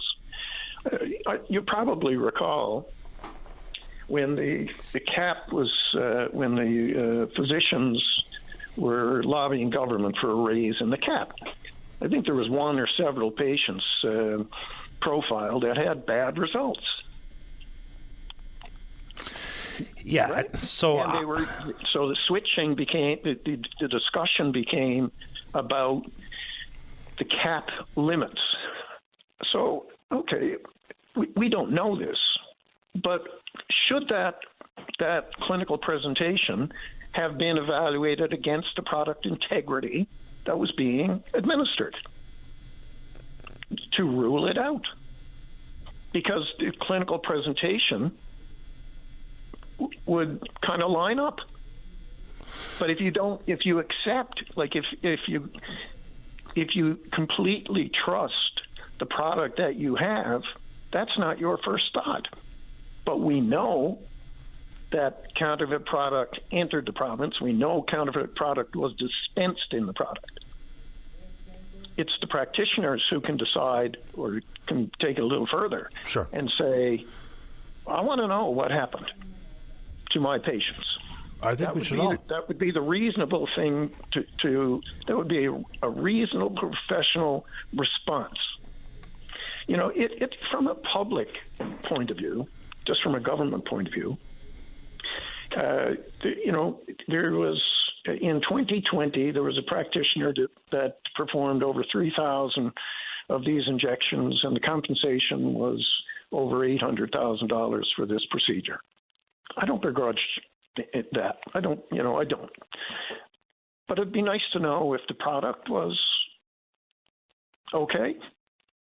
It'd be helpful. The product. So you're spending $800,000 on 3,000 patients, and you've made that investment. But the product, the product that the clinical response is entirely dependent upon. The practitioner places the product, but the physiological response and benefit, the clinical response, is 100% reliant on the product integrity and the potency. Of course. That's why I go back to the idea that, I know it's perverse, but if you have a sub-potent eye injection, the response from the practitioner is, geez, I got to do more of that, or I got to switch brands. That's the response. Because if they don't know, they're not looking at the product integrity issue either, necessarily. Well, they're unwittingly delivering something that they don't know that has been compromised. That's the possibility, absolutely. And I have never mentioned an ophthalmologist in my inquiries. My inquiries, my investigation has been top down. So I welcome Dr. Jackman's points of view. I think the materiality of the point remains, and it unfortunately remains unresolved, because the guardrails, even if you want to say bygones be bygones, and I'm not in that camp, the guardrails that were there to protect the patients of Newfoundland were pushed down. Why were they pushed down? For no good reason. Ken, I'm going to have to leave it there because I'm really over time, but I appreciate your input as usual. Okay, thank you, Barry. Thanks, Ken. All the best. All right, there you go. Important topic. Before we get to the break, we'll get Stan on 4. Stan, you're on the air. Hi, Paddy. I don't know if you mentioned the crab prices there this morning. I heard something you were talking about the crab. Yeah. I was talking to a fisherman there over a week ago now, and Quinlan's were paying $4.50 a pound. That's what he heard, and that's what he passed on to me. $4.50 a pound only to the boats that they bought from last year. They're not taking any new boats on. So if that's true, Quinlan's can pay $4.50 a pound for crab. Why can't the other plants do the same thing? Well, I mean, there's a certain concern about the big guy versus the little guy. Like, there's another fellow who was getting in on it this year as a processor. He can't pay the $4.50. He can't pay the $5. So consequently, he's not going at it this year. So deep pockets is really sort of the end summary here. For folks like Royal Greenland or Quinlan's or Daly's and others, they've got the long track record. They've got a lot of investment that's been recovered. They have the opportunity to, keep their plant working and pay a bit more than others. My question basically was exactly who's paying what, and even more to the point, have the concept of the outside buyers, which absolutely potentially influence some of these fluctuations in price. Is anybody actually buying crab and shipping it out? That's one thing that I'm really curious about, because that was one of those things, competition, free enterprise. And yes, maybe it did influence the price to go up from the floor at $3. And I've heard it gone $3.50, $4.25, $4.50. There was talk of $5 at one point, but it'd be nice to know exactly how much crab has left, if any. Those big guys, Paddy, they can up the price to drive up the small guy, and then they can lower the prices again. And that's what they might be up to. Oh, absolutely. I mean, it gets even worse with lobster, right? Because they can sit on it for quite a long time before they have to sell it in the market. Unlike crab, which has to go pretty quick to where it's intended, whether it be in the plant. When this guy now, he's fishing crab. When he left to go, we made one trip. They're only getting $3 a pound. Yeah. Now, it's rumours it could go up to $4. That's all. It's just rumours that it could go up a bit. Yeah. Well, like that plant, that guy that negotiates for the plant owners, what's his name? Jeff Loader? Yeah, Loader, yeah. Well, he said that the price goes up, they'll give back money to the fishermen. Yep. Now, we'll see what happens there. But anyway, that's what reached my ears. And I was going to phone you last week, but I missed a couple of your shows. But when I heard that Quinlan's going to pay $4.50 a pound, I said, if they can do it, why can't the other? Like you said, some guys are smaller, they can't afford it. Well, if you're small and can't afford it, you're not going to be in business. Well, I mean, turn on profit. Knock you out. Well, I mean, the Quinlan plant is the biggest snow crab processing plant in the province. So they've got a built-in advantage versus, say, for instance, the crowd out in St. Mary's. Just reopened for the first time last year in a long time. And so their access to capital, their liquidity is vastly different than Robin Quinlan's would be. So that's the comment. That's what I mean by that. And I mean, St. Mary's, they can remain in business. They had a really good year last year. But can they fight against, I don't know if fight's the right word, can they compete with Royal Greenland or the Dailies or the Quinlans? Probably not. Way. And Paddy, I'd like to say those other plants on the island here in Labrador that want to get opened up so they can take on some crab that instead of someone going out and getting 12,000 pounds, let them go out and get 20,000 pounds. It'd be enough of plants to handle it all, right? Yeah. But the big guys don't want any more plants than they got, and they can dictate like they've done for 100 years to the fishermen. They got them down, they want to keep them down. Well, hopefully there's a chance for everyone to do a little bit better. The summary will be inside fairness. So that's what we've been lacking over the years. The price-setting panel would pick one price or the other versus, a market percentage. What the market can bear, X percentage go to the harvester, X percentage go to the processor. If we know that going in, then we can argue all day long about the price, but the market will dictate the price. You can't have all the boats going out and bring in 20 or 30,000 pounds if we can get that many. You can't flood what plants can take. You can't flood them. But if enough plants take extra, instead of me making 6 trips, I could probably do it in 4.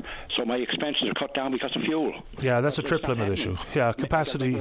Yeah, the capacity issue is always going to be a problem, whether it be for crab or cod or anything else. Stan, I appreciate. I'm not a fisherman. I've never fished a day in my life, but I know a fisherman. I know what they're going through. Yeah, me too. And it's not fair. And it'll be like it for years and years, and it'll always be like it. I often said, and I know it's not the right thing to do. Those plants should never have the license. It should be owned by the government and issued to the plants. You control it. If you're not doing right, we're going to pull the license from you. Yeah, goodbye. I wouldn't want to be in that business if I got to get on bended knee every year. It makes you think about other ways. But Petty, they got the upper hand, and he always did. Yeah, it always will, it seems like. There's no way of getting around it. They're going to control the fishermen, tell them when to go, how much to bring in, and all that. And that's more expense money to them. I appreciate the time, Stan. Labrador. He had to go away to Alberta last year. He's a fisherman, and he got quotas, but it wasn't enough to pay off his, pay his loans and everything. He had to go away to work. Yeah, now I don't know if some of that's with, thinking that £760 was going to be the norm as opposed to the exception, which obviously it is. I'm late for the break, Stan. I appreciate the time. $450 have been better off, and it stayed like it for a while instead of that high price, Stan. Because sure, they make great money, but it's not going to happen again. No, it isn't. After the break I go. Appreciate your time. Buddy, thanks a lot. Thanks, Dan. Take care. Bye-bye. All right. Appreciate the patience of those in the queue. Heather, you're next to talk about the federal dental plan. Don't go away. Welcome back to the program. Well, kind of went over time, obviously, there for the most recent break. But I appreciate Heather's patience. You're going to be next. Absolutely. So the Canada Dental Health Plan is now open. Still some confusion out there. We had Dr. Shane Roberts, who is the president of the Newfoundland Labrador Dental Association, on the program. I guess it was last week, to talk about some of the questions that dental care professionals still have and what patients should be aware of. So, Heather, you're next. If you're in the St. John's metro region, the number to dial to get into the queue and on the air, 709-273-5211. Elsewhere, toll-free long distance, 1-888-590-VOCM, which is 8626. Oh, also, with the launch of the new dairy co-op for the 19 dairy farmers represented in this new cooperative, Crosby Williams is one of the founders. He'll also join us after the news. Don't go away. You're listening to a rebroadcast of VOCM Open Line. Have your say by calling 709-273-5211 or 1-888-590-8626 and listen live weekday mornings at 9 a.m. Welcome back. Let's go. Line number 5. Heather, you are on the air. Yes, good morning, Patty. I'm calling about seniors dental program. Sure. I heard the president, I think it was, of the Dental Association on your radio station, I think it was Thursday or Friday of last week. I was blown away by what he was saying, that there's going to be a cost to, in some cases, to senior, because when the government announced this, it was free cleaning, free dentures, root canals, partial and full dentures, fillings. This was all announced. There was nothing saying that there was going to be a cost to the patient. Some of it was announced, though. For instance, so the eligibility is for folks with a net family household income of $90,000 or less. You're eligible. Eventually going to cover some 9 million Canadians. But if you earn $70,000 or less for net family income, then there will be no co-pays, because in between 70 and 90, there was always going to be the possibility of some money out of pocket in the form of a co-pay. Right. Yeah. Right. So, my dentist, after 45 years, contacted them. I've been in contact with them for the last few months to see if they were going to opt into this program. I was informed on a cleaning and a checkup, it's likely to be between $35 to $40. Their calendarization for the year is a certain percentage over. I think it was 17%. So this is where this money's coming from one one dentist office. So I don't know if you got to shop around, if that's the answer. But and then it was put to me that well, it's not very fair for somebody that's got a dental program and it's got to pay 20%. I said, look, if somebody got a dental program and they got to pay 20%, they're paying into it. They can afford that because they're either working or their income is that high that they can afford to pay in. Right, but once your private policy expires, you do indeed become eligible if you hit the other eligibility criteria. A couple of things. Right. So there's over 30,000 oral health care professionals in the country. Only 6,500-ish have signed up. The government has now said that if your dentist does not sign up, that he or she will be able to bill Sun Life directly. But that doesn't start until July. And then there's things like if you need pre-approvals, things like partial dentures and crowns, that can take another 6 months before that becomes available. So, and if you're curious about what dentists have enrolled, Sun Life actually has a searchable database. So you can go right to their website and search out whether or not your dentist or hygienist or denturist has registered. So that's fairly helpful. But there's been a lot of confusion, and it's a big whopping policy change here and a big spend, and still people wondering whether or not they should consider themselves eligible. Right now, 70 and older. The portal is open for those folks aged 65 to 69 to also apply. But even though you apply, or the eligibility is there, you still have to apply online, go through Sun Life, get a personalized billing number that your dentist or their administrators will then use. So there's still a few hoops people have to jump through. Right. Yeah. Now, I did it easy way. The lady told me at the registry that you could go to your Service Canada, whatever. Or she said, you can phone me back because they've got a whole call center dealing with this. So I literally just called her back. She took all my information on the phone. Everything was all good. So there's more than just being on the computer. Like if somebody can opt to a Service Canada building, they can help you too. Yeah, I just use the computer because it's certainly the easiest way to do it. But anyway, yep. Yeah, because like what do you do? Like if your dentist office is saying that we're going to bill you 17%, like do you get a card? To present to them? Do it go by your name? There's a lot of information that's not come out there that, and I mean, I had $600 worth of dental work done a couple of years ago.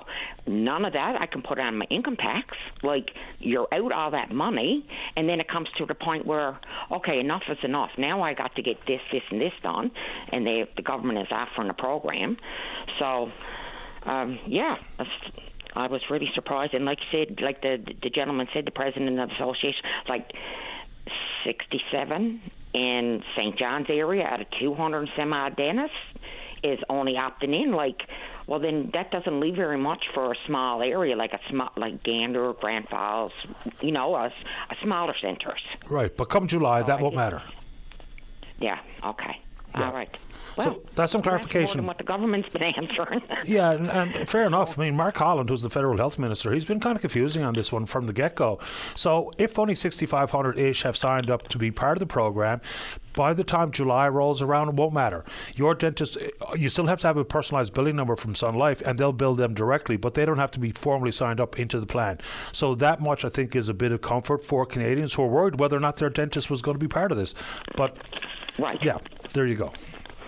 Yeah, because who wants to leave the dentist after 45 years with all your records and everything else there and go, not that it would be any problem, because it's just a new chapter. But, yeah, okay, well, I'm have to find out a few more things this morning. What I did know, like I said, there's no handbook, there's no nothing. You're literally waiting for government to come out and announce stuff or hear through the open line or, Yeah. And Dr. Roberts did say, and I think this was helpful information, is their administrators, some of the worry is the administrative burden, the amount of paperwork they're going to have to do. And the pay grid that's put forward by the federal government on this front might not cover the entirety of cost in-house or in-clinic. So, that said, call the administration at your dental clinic and see what exactly you get yourself into. Because if you know all you need is an x-ray and a cleaning or a filling or a crown or a partial denture or whatever, they'll tell you very clearly based on your net family income, what you might be obliged to pay. Because is it free dental care? In many times, no, it's not. That's the answer, in short. But just call your dentist and let them help you. Right, yeah. Right on. Okay, then. Well, thank you very much for taking my call, and you have yourself a good day. I appreciate your time. Thanks, Heather. Okay. All right, take care. Bye-bye. Will I go to Crosby right away here, Dave? Let's go to line number 1 and say good morning to one of the founding members of the newly operating co-op of dairy farmers here in the province. That's Crosby Williams. Good morning, Crosby. You're on the air. Good morning, Paddy. How you doing? Best kind. How about you? Best kind. Good man. So obviously this was a long time in the making. Just for the Coles notes, between the concept being talked about amongst you and your colleagues, what took so long to get to the finish line? Well, Paddy, as you can imagine, negotiations sometimes take a long time, and there was some back and forth, and there was some planning, and then there was a lot of issues had to come into conversation as to whether we could do it or not. And ultimately, there was the collaboration brought out the result and the answer that, this was going to be for the dairy industry in the province, so we decided to go ahead. And so what did it take? Like, what was the final piece of negotiation? Was it about the $10 million loan? That was certainly a key component, Paddy, but there was other things as well. You know, we had to we had to figure out how many farmers were going to get on board with this, and the lion's share of the producers in the province did. And like I said, it wasn't an easy negotiation. You know, there was a lot of things that had to come to play, and certainly the government loan was a key component of that. Was there a critical mass of dairy farmers required? Like, I know that 19 are part of this cooperative, represents about 80% of the province's milk supply. So was there a target that if you did not hit 70% or 80%, then it wouldn't be worth your while? Absolutely. Financially, we needed a lot of the farmers to be into this project to make it economically viable. Look, co-ops have long been around, and they're beneficial in the fishing industry and in housing and in banking. What is it going to mean practically for these 19 dairy farmers? What's the big benefit to the industry and you individually as one of the farmers?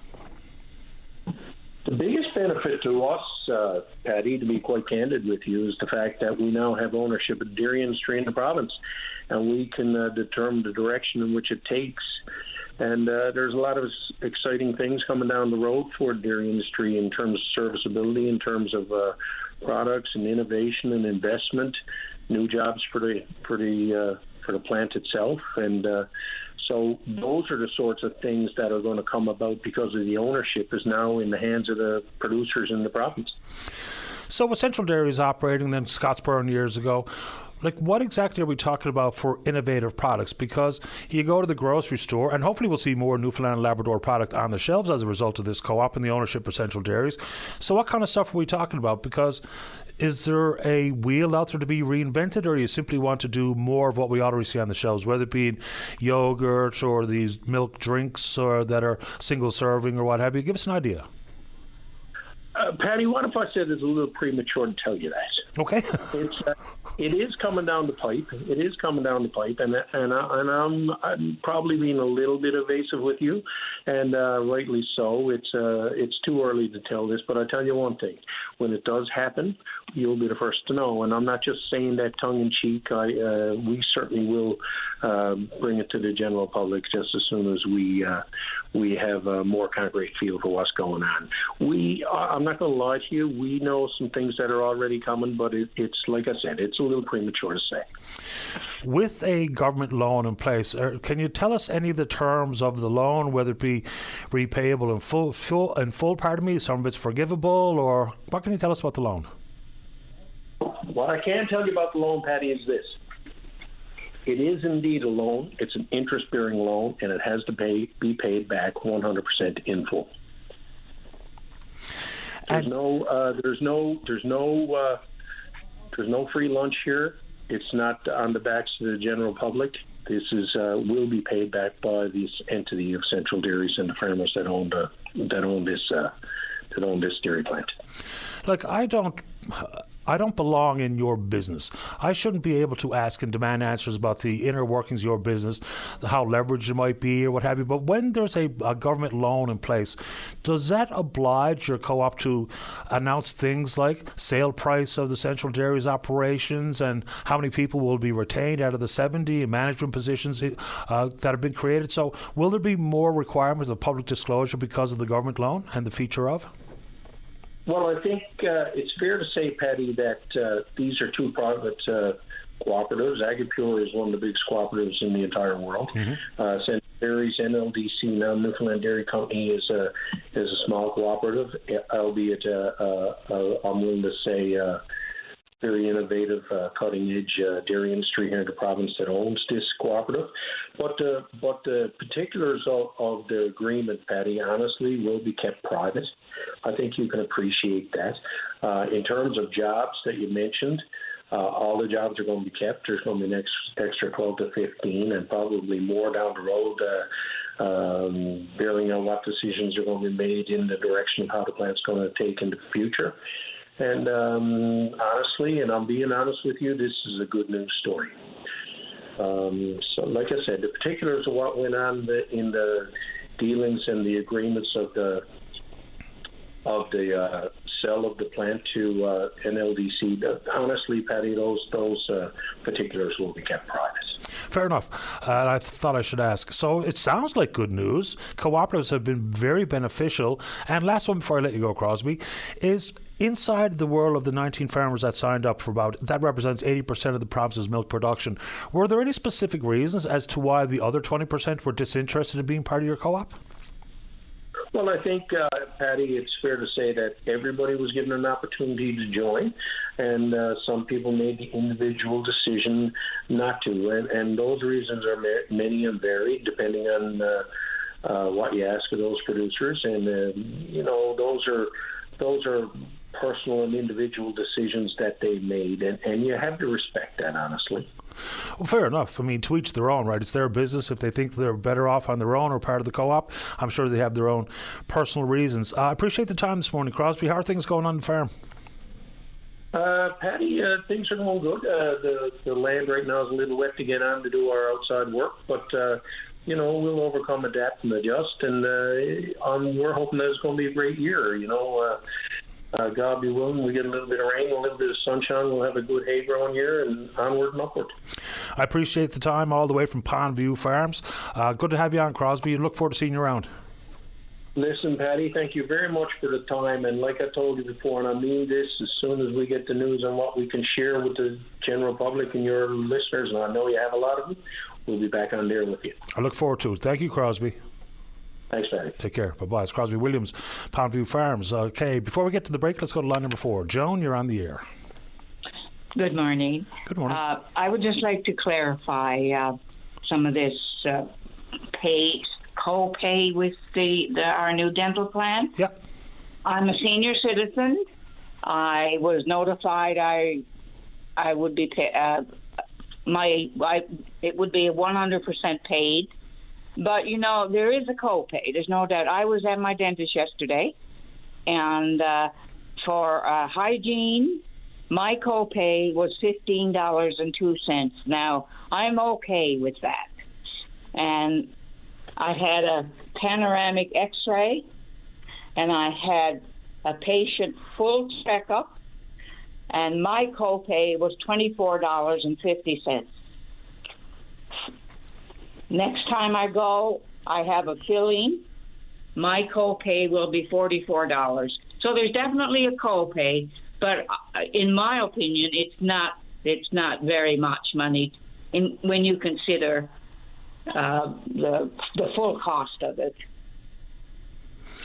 Well, the easiest thing for people to do to know what's going to happen when they arrive at the dentist's office is to make the call. I mean, just like many others have done, because if you get the work and you thought, well, everything's free, I don't even have to bring my purse, you probably do. Oh, you absolutely do. Nobody is getting it free because, as I see it, the government got a set rate for each procedure. Yep. And no matter what the dentist charge, that's your copay, the difference between the two. Yep. That's right. There's always been established rates that the dentists have charged. It's been standard across the board for years. Yes. So there is a copay, but I don't think it's going to break anyone's bank book. Well, it's certainly going to make dental care a lot more accessible for millions of Canadians regardless. No doubt about that. Absolutely. I am exuberant. I'm so happy with having this plan.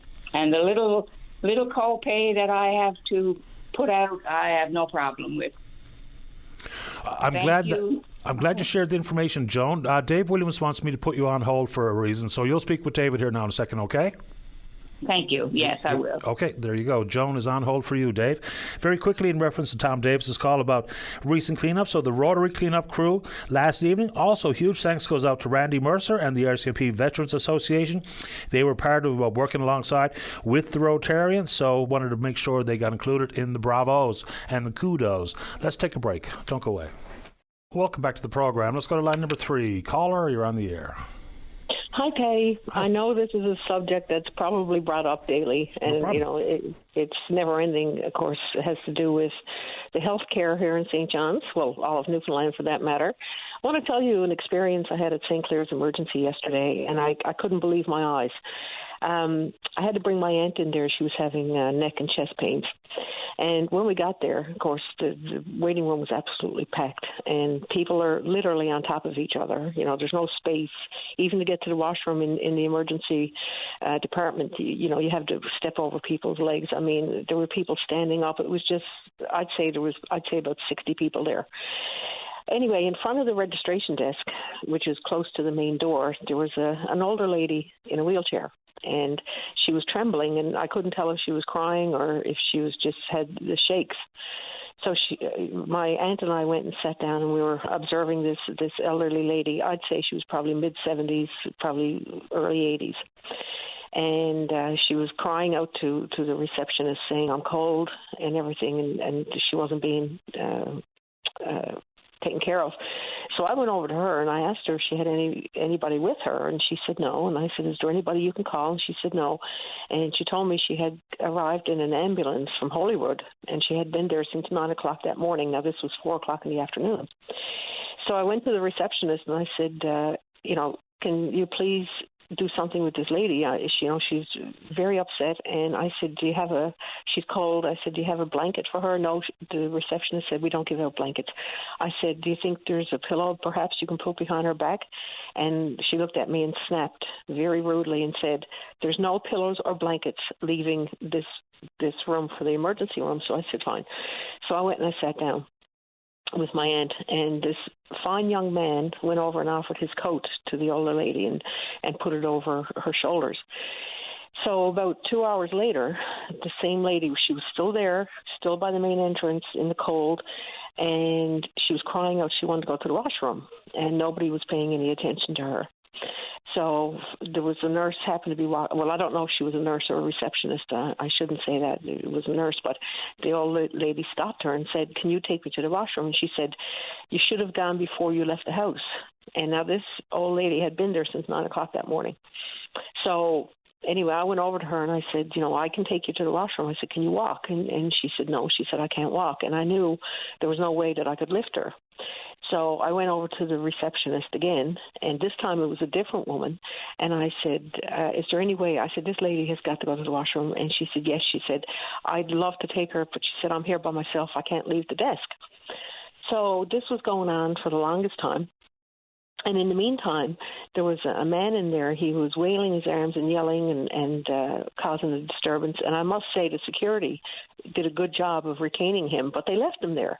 So as soon as the security guard would turn their backs, of course, this man went around wailing and yelling and stuff like that. And again, the lady in the chair, I don't know if she was crying or what, but she was just trembling. So, something's got to be done. This man should have been removed from the waiting room because he was yelling and obviously being a disturbance. This poor elderly lady was in the chair, couldn't go to the washroom, cold, and just totally neglected. Now, my aunt left around 2 a.m. She hadn't been seen because she was triaged and everything, but she never saw anybody, and she couldn't stay there any longer. So she said, "I have to leave." And this lady in the wheelchair was still there. So that's from 9 o'clock until 2 a.m. with no compassion, no empathy from anybody in the emergency department. I couldn't believe what I saw. It was unbelievable. The stories are all too common. Mm-hmm. You know, there needs to be the essence of quality bedside manner right from the triage nurse. As soon as you present anywhere in a healthcare setting, bedside manner should be part of it, in addition to the administrative issues and in addition to wait times. And of course, it's not going to be as comfortable as some people would like when there's extended hours of waiting. But when people have an obvious need, whether it be based on pain, and of course, they're not going to give you anything for pain while you're sitting in the waiting room, but little tiny measures of additional comfort go an awful long way to making that 8-10 hours a little bit more manageable. Yeah, especially for this lady. Fair enough. I don't know why she didn't have anybody with her. That I didn't ask her, but she was obviously very alone. And like I said, there's a time, there's policy, and there's protocol, and there's whatever, but then there's empathy and compassion. You know, a blanket is not much to ask for. You know, even if they lost it and the lady took it home with her, you know, so what? They spend, you know, millions of dollars in other areas, you know, and so whoever was on that desk last night at St. Clair Emerge, well, like I said, the second receptionist, she was sweet, but the first one, oh my gosh, I couldn't believe it, you know, and they have to be taught lessons in compassion for someone. It'd be different if it was a younger person, but not this lady. It was so pitiful, and they didn't even bother to move her away from the main entrance, you know, to the Emerge, and it was cold, and you know, I just can't believe what I witnessed. And that's got nothing to do with cutbacks. It's got nothing to do with short staff of doctors. This has something to do with a person's ability to do their job and show somebody something. Like I said, you wouldn't treat a dog like that. You know? I'm sorry to hear that, but I am encouraged to hear of the young man who tried to offer some support in the form of, I think you said, his jacket. But, yeah. I mean, I don't even know if there's anything like pillows or blankets or any of these comfort items that are available in any emergency room. But it's one thing to be told no. It's quite another to be told no in any sort of gruff fashion, and, you know, to be told, well, you should have went to the bathroom before you left the house.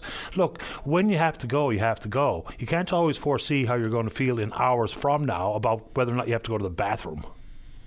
Well, she told me that she had been there since 9 a.m., this lady in the wheelchair, and I'd say it was probably a couple hours after we got there, so that was probably around 6 p.m. that she was crying that she had to go to the washroom.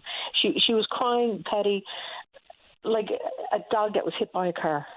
That yelping, whining, you know, it just breaks your heart that she was crying out, and people were just walking past her, totally ignoring her, totally, except for this one young man. I'd say he was about 25 years old, and everybody, you know, commented afterwards about what he did, all the people in the waiting room, saying, you know, what a fine gesture he made for this lady. And I don't know if he ever got his jacket back. I didn't notice, but, you know, his heart bled for her, you know, and everybody was so pleased about what he did.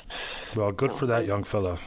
Good man. Yeah. Even if they had to move her away from the entrance, away, and that's another thing. She was right in the middle. The waiting room is tiny. I don't know if you've ever been there. I have. But the waiting, yeah. So you know where the registration desk is. She was right smack in front of the registration desk. So people coming in, people leaving, had to walk around her. She was in the middle of all this traffic, on top of the nutcase that was flailing his arms and yelling. You know, why wasn't he contained somewhere else? Right? I was intimidated by him. I can't imagine this lady, how she must have felt. You know, one problem at St. Clair's and other hospitals is be contained somewhere else. And many times there is nowhere else. That's one of the obvious problems. You know, that's why there's security on staff. Whether or not anything could have been done, I don't really know. I can't answer from this chair this morning, but I appreciate you telling the story. It's a shame what happened to the lady, but good on the young fella for trying to do what he could do. I agree. Okay, Patty, have a good one. The very same to you. Take care. Bye-bye. Thanks, bye. Let's take a break for the news. When we come back, we're going to talk about whether or not the government is listening. Don't go away. The Tim Powers Show. Join the conversation weekday afternoons at 4 p.m. on your VOCM.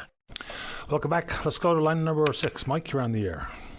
Yes, good morning, Patty. Good morning. Good morning. I got a topic here this morning, Patty, that's probably is Canada-wide, and maybe some of the listeners later on can tune in and call back. But I'm 61 years old, and I've seen a lot of things in this country and stuff. And to say that Canadians are happy today with all the struggles they have on their plate is the news is devastating. And I'm calling it the Great Divide in Canada. It's called the Great Divide. And I was kind of, I know it's fact. The government has gotten better at controlling us rather than listening to us. How are they controlling you? Well, we've had to live with the Trudeau Liberal government because of a coalition. If it wasn't the coalition, we'd had an election and the people would have had their say. So that's control, And no, it's not. As I look around, pardon? No, it isn't. It's really normal parliamentary procedure. Yes, but I think it's reached its. Yes, I agree, Paddy. You're right. It's happened before and stuff and that there, but it's happened now with such a force and such a total ignorance to Canadians and stuff and that there. But the government, they're not listening to the people, and this is how they're controlling us, And it's sad. Like Canada Day, there's not much to celebrate for Canada Day, but what government is good at, like regards to controlling us, they'll control us with force, which was hardly ever seen in this country before. That's almost the first step. Now we only got to go back to the truckers' convoy for that, and then they're introducing new bills. And our media, Paddy, it's ridiculous what's happened to our media. You can't go on Facebook and post something and it goes against community standards and everything else and stuff. And it's the fear of the media to tell the true story and the real story. So we're met with... What truth aren't we telling? Pardon? What truth or truths are we not telling? Well, I'll go back years ago, and there was, there was a lot of good investigators, journalists, and different private media outlets and stuff in that there, and they've been pretty much vanished and looked down upon and everything else and stuff in that there, and that's common sense to everybody. You don't have to ask Canadians and stuff in that there if their media is controlled, because every Canadian, level-headed Canadian and stuff in that there would say yes it is. No, it's not. Well, I beg to differ and stuff in that area. I beg to differ. But there's been a lot of controls put in place, and it's a sad day for Canada. It really is. It really is, because this is a beautiful, beautiful country, and all people want is their concerns and that listen to and work together with government how to make life better in Canada. Because when you look around and right now the middle class are basically the working poor. The poor are ending up in tent cities. There's so much wrong there today, and we've got one of the best countries in the world, and we're kind of more or less we are there. We're leaning more on a dictatorship, than democracy, because if not, government will be listening. And I don't think it's going to go away soon, but there's a lot of angry Canadians. There's a lot of angry Canadians, and they're working people. Yes, right? Some of the anger is based in reality, some isn't. I mean, some is manufactured by politicians for their own ends. But, I mean, I always have a hard time trying to square this particular circle. So, in the beginning of the call, you said there was a problem because the government is involved in a supply and confidence agreement, a so-called coalition with the NDP, which is true. And if it wasn't for that, they probably would have been brought down by now. And that's not to say that there hasn't been one in the very, very recent past. The NDP also propped up the Harper Conservatives in a minority parliament. But how can someone be a dictator if they're in a minority parliament? It just doesn't make any sense. I know people like to say that because there's a political angle to these things, but you can't have it both ways. You can't be a dictator that needs to get support from another full political party. So that kind of erodes any sort of actual definition of a dictator.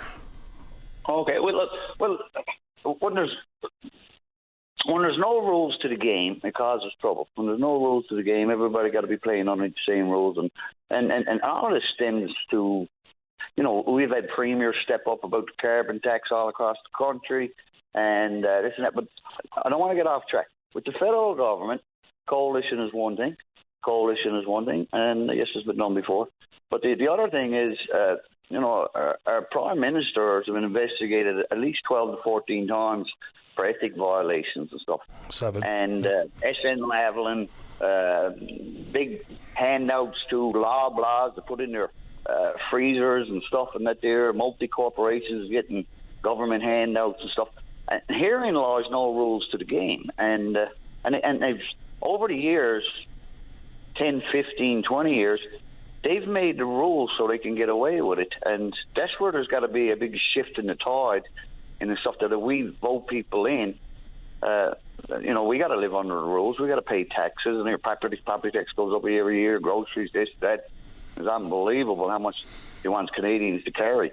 But there has to be some rules in Parliament and stuff to control these people that are running this country. And that's why it's leading into a dictatorship, because they have no fear. They have no fear, They have no fear of reprisal, or even they don't even have any fear of the Royal Canadian Mounted Police, And nobody can tell me that hasn't shifted. That hasn't shifted, and corruption has slipped into our democracy, and it's there, it's real.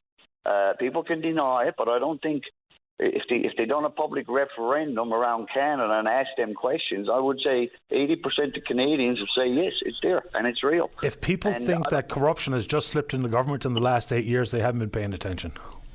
No. You're right. It was always there. There was stuff done before, and then subsidies and handouts and stuff. But I think it's reached a peak. It's like the avalanche effect. It's up there. One more snowflake to set it off. Because what I'm seeing online, and even groups coming up, I don't know how many thousands of groups that are coming up anti-government stuff and that there. There's so much stuff there, and that is a realization of where we're to, and I'm not really sure how it's going to be fixed, in the sense that, is it going to take a revolution in this country to overthrow government, take out the bad and put in the good? But I don't see the politicians. I don't see the politicians working to make it any better. I really don't. We can't trust what we have in government now to make our lives better, and it's sad. It's sad for Canada. It's sad for Canada. It's not me finger pointing. It's not. It's a problem we all got. It's not going to get any better. I don't know about the people in this province, but people can't pay no more. People can't pay no more. And I know the Liberal government, they just put out the thing about the dentists and stuff. Well, we're still paying for that.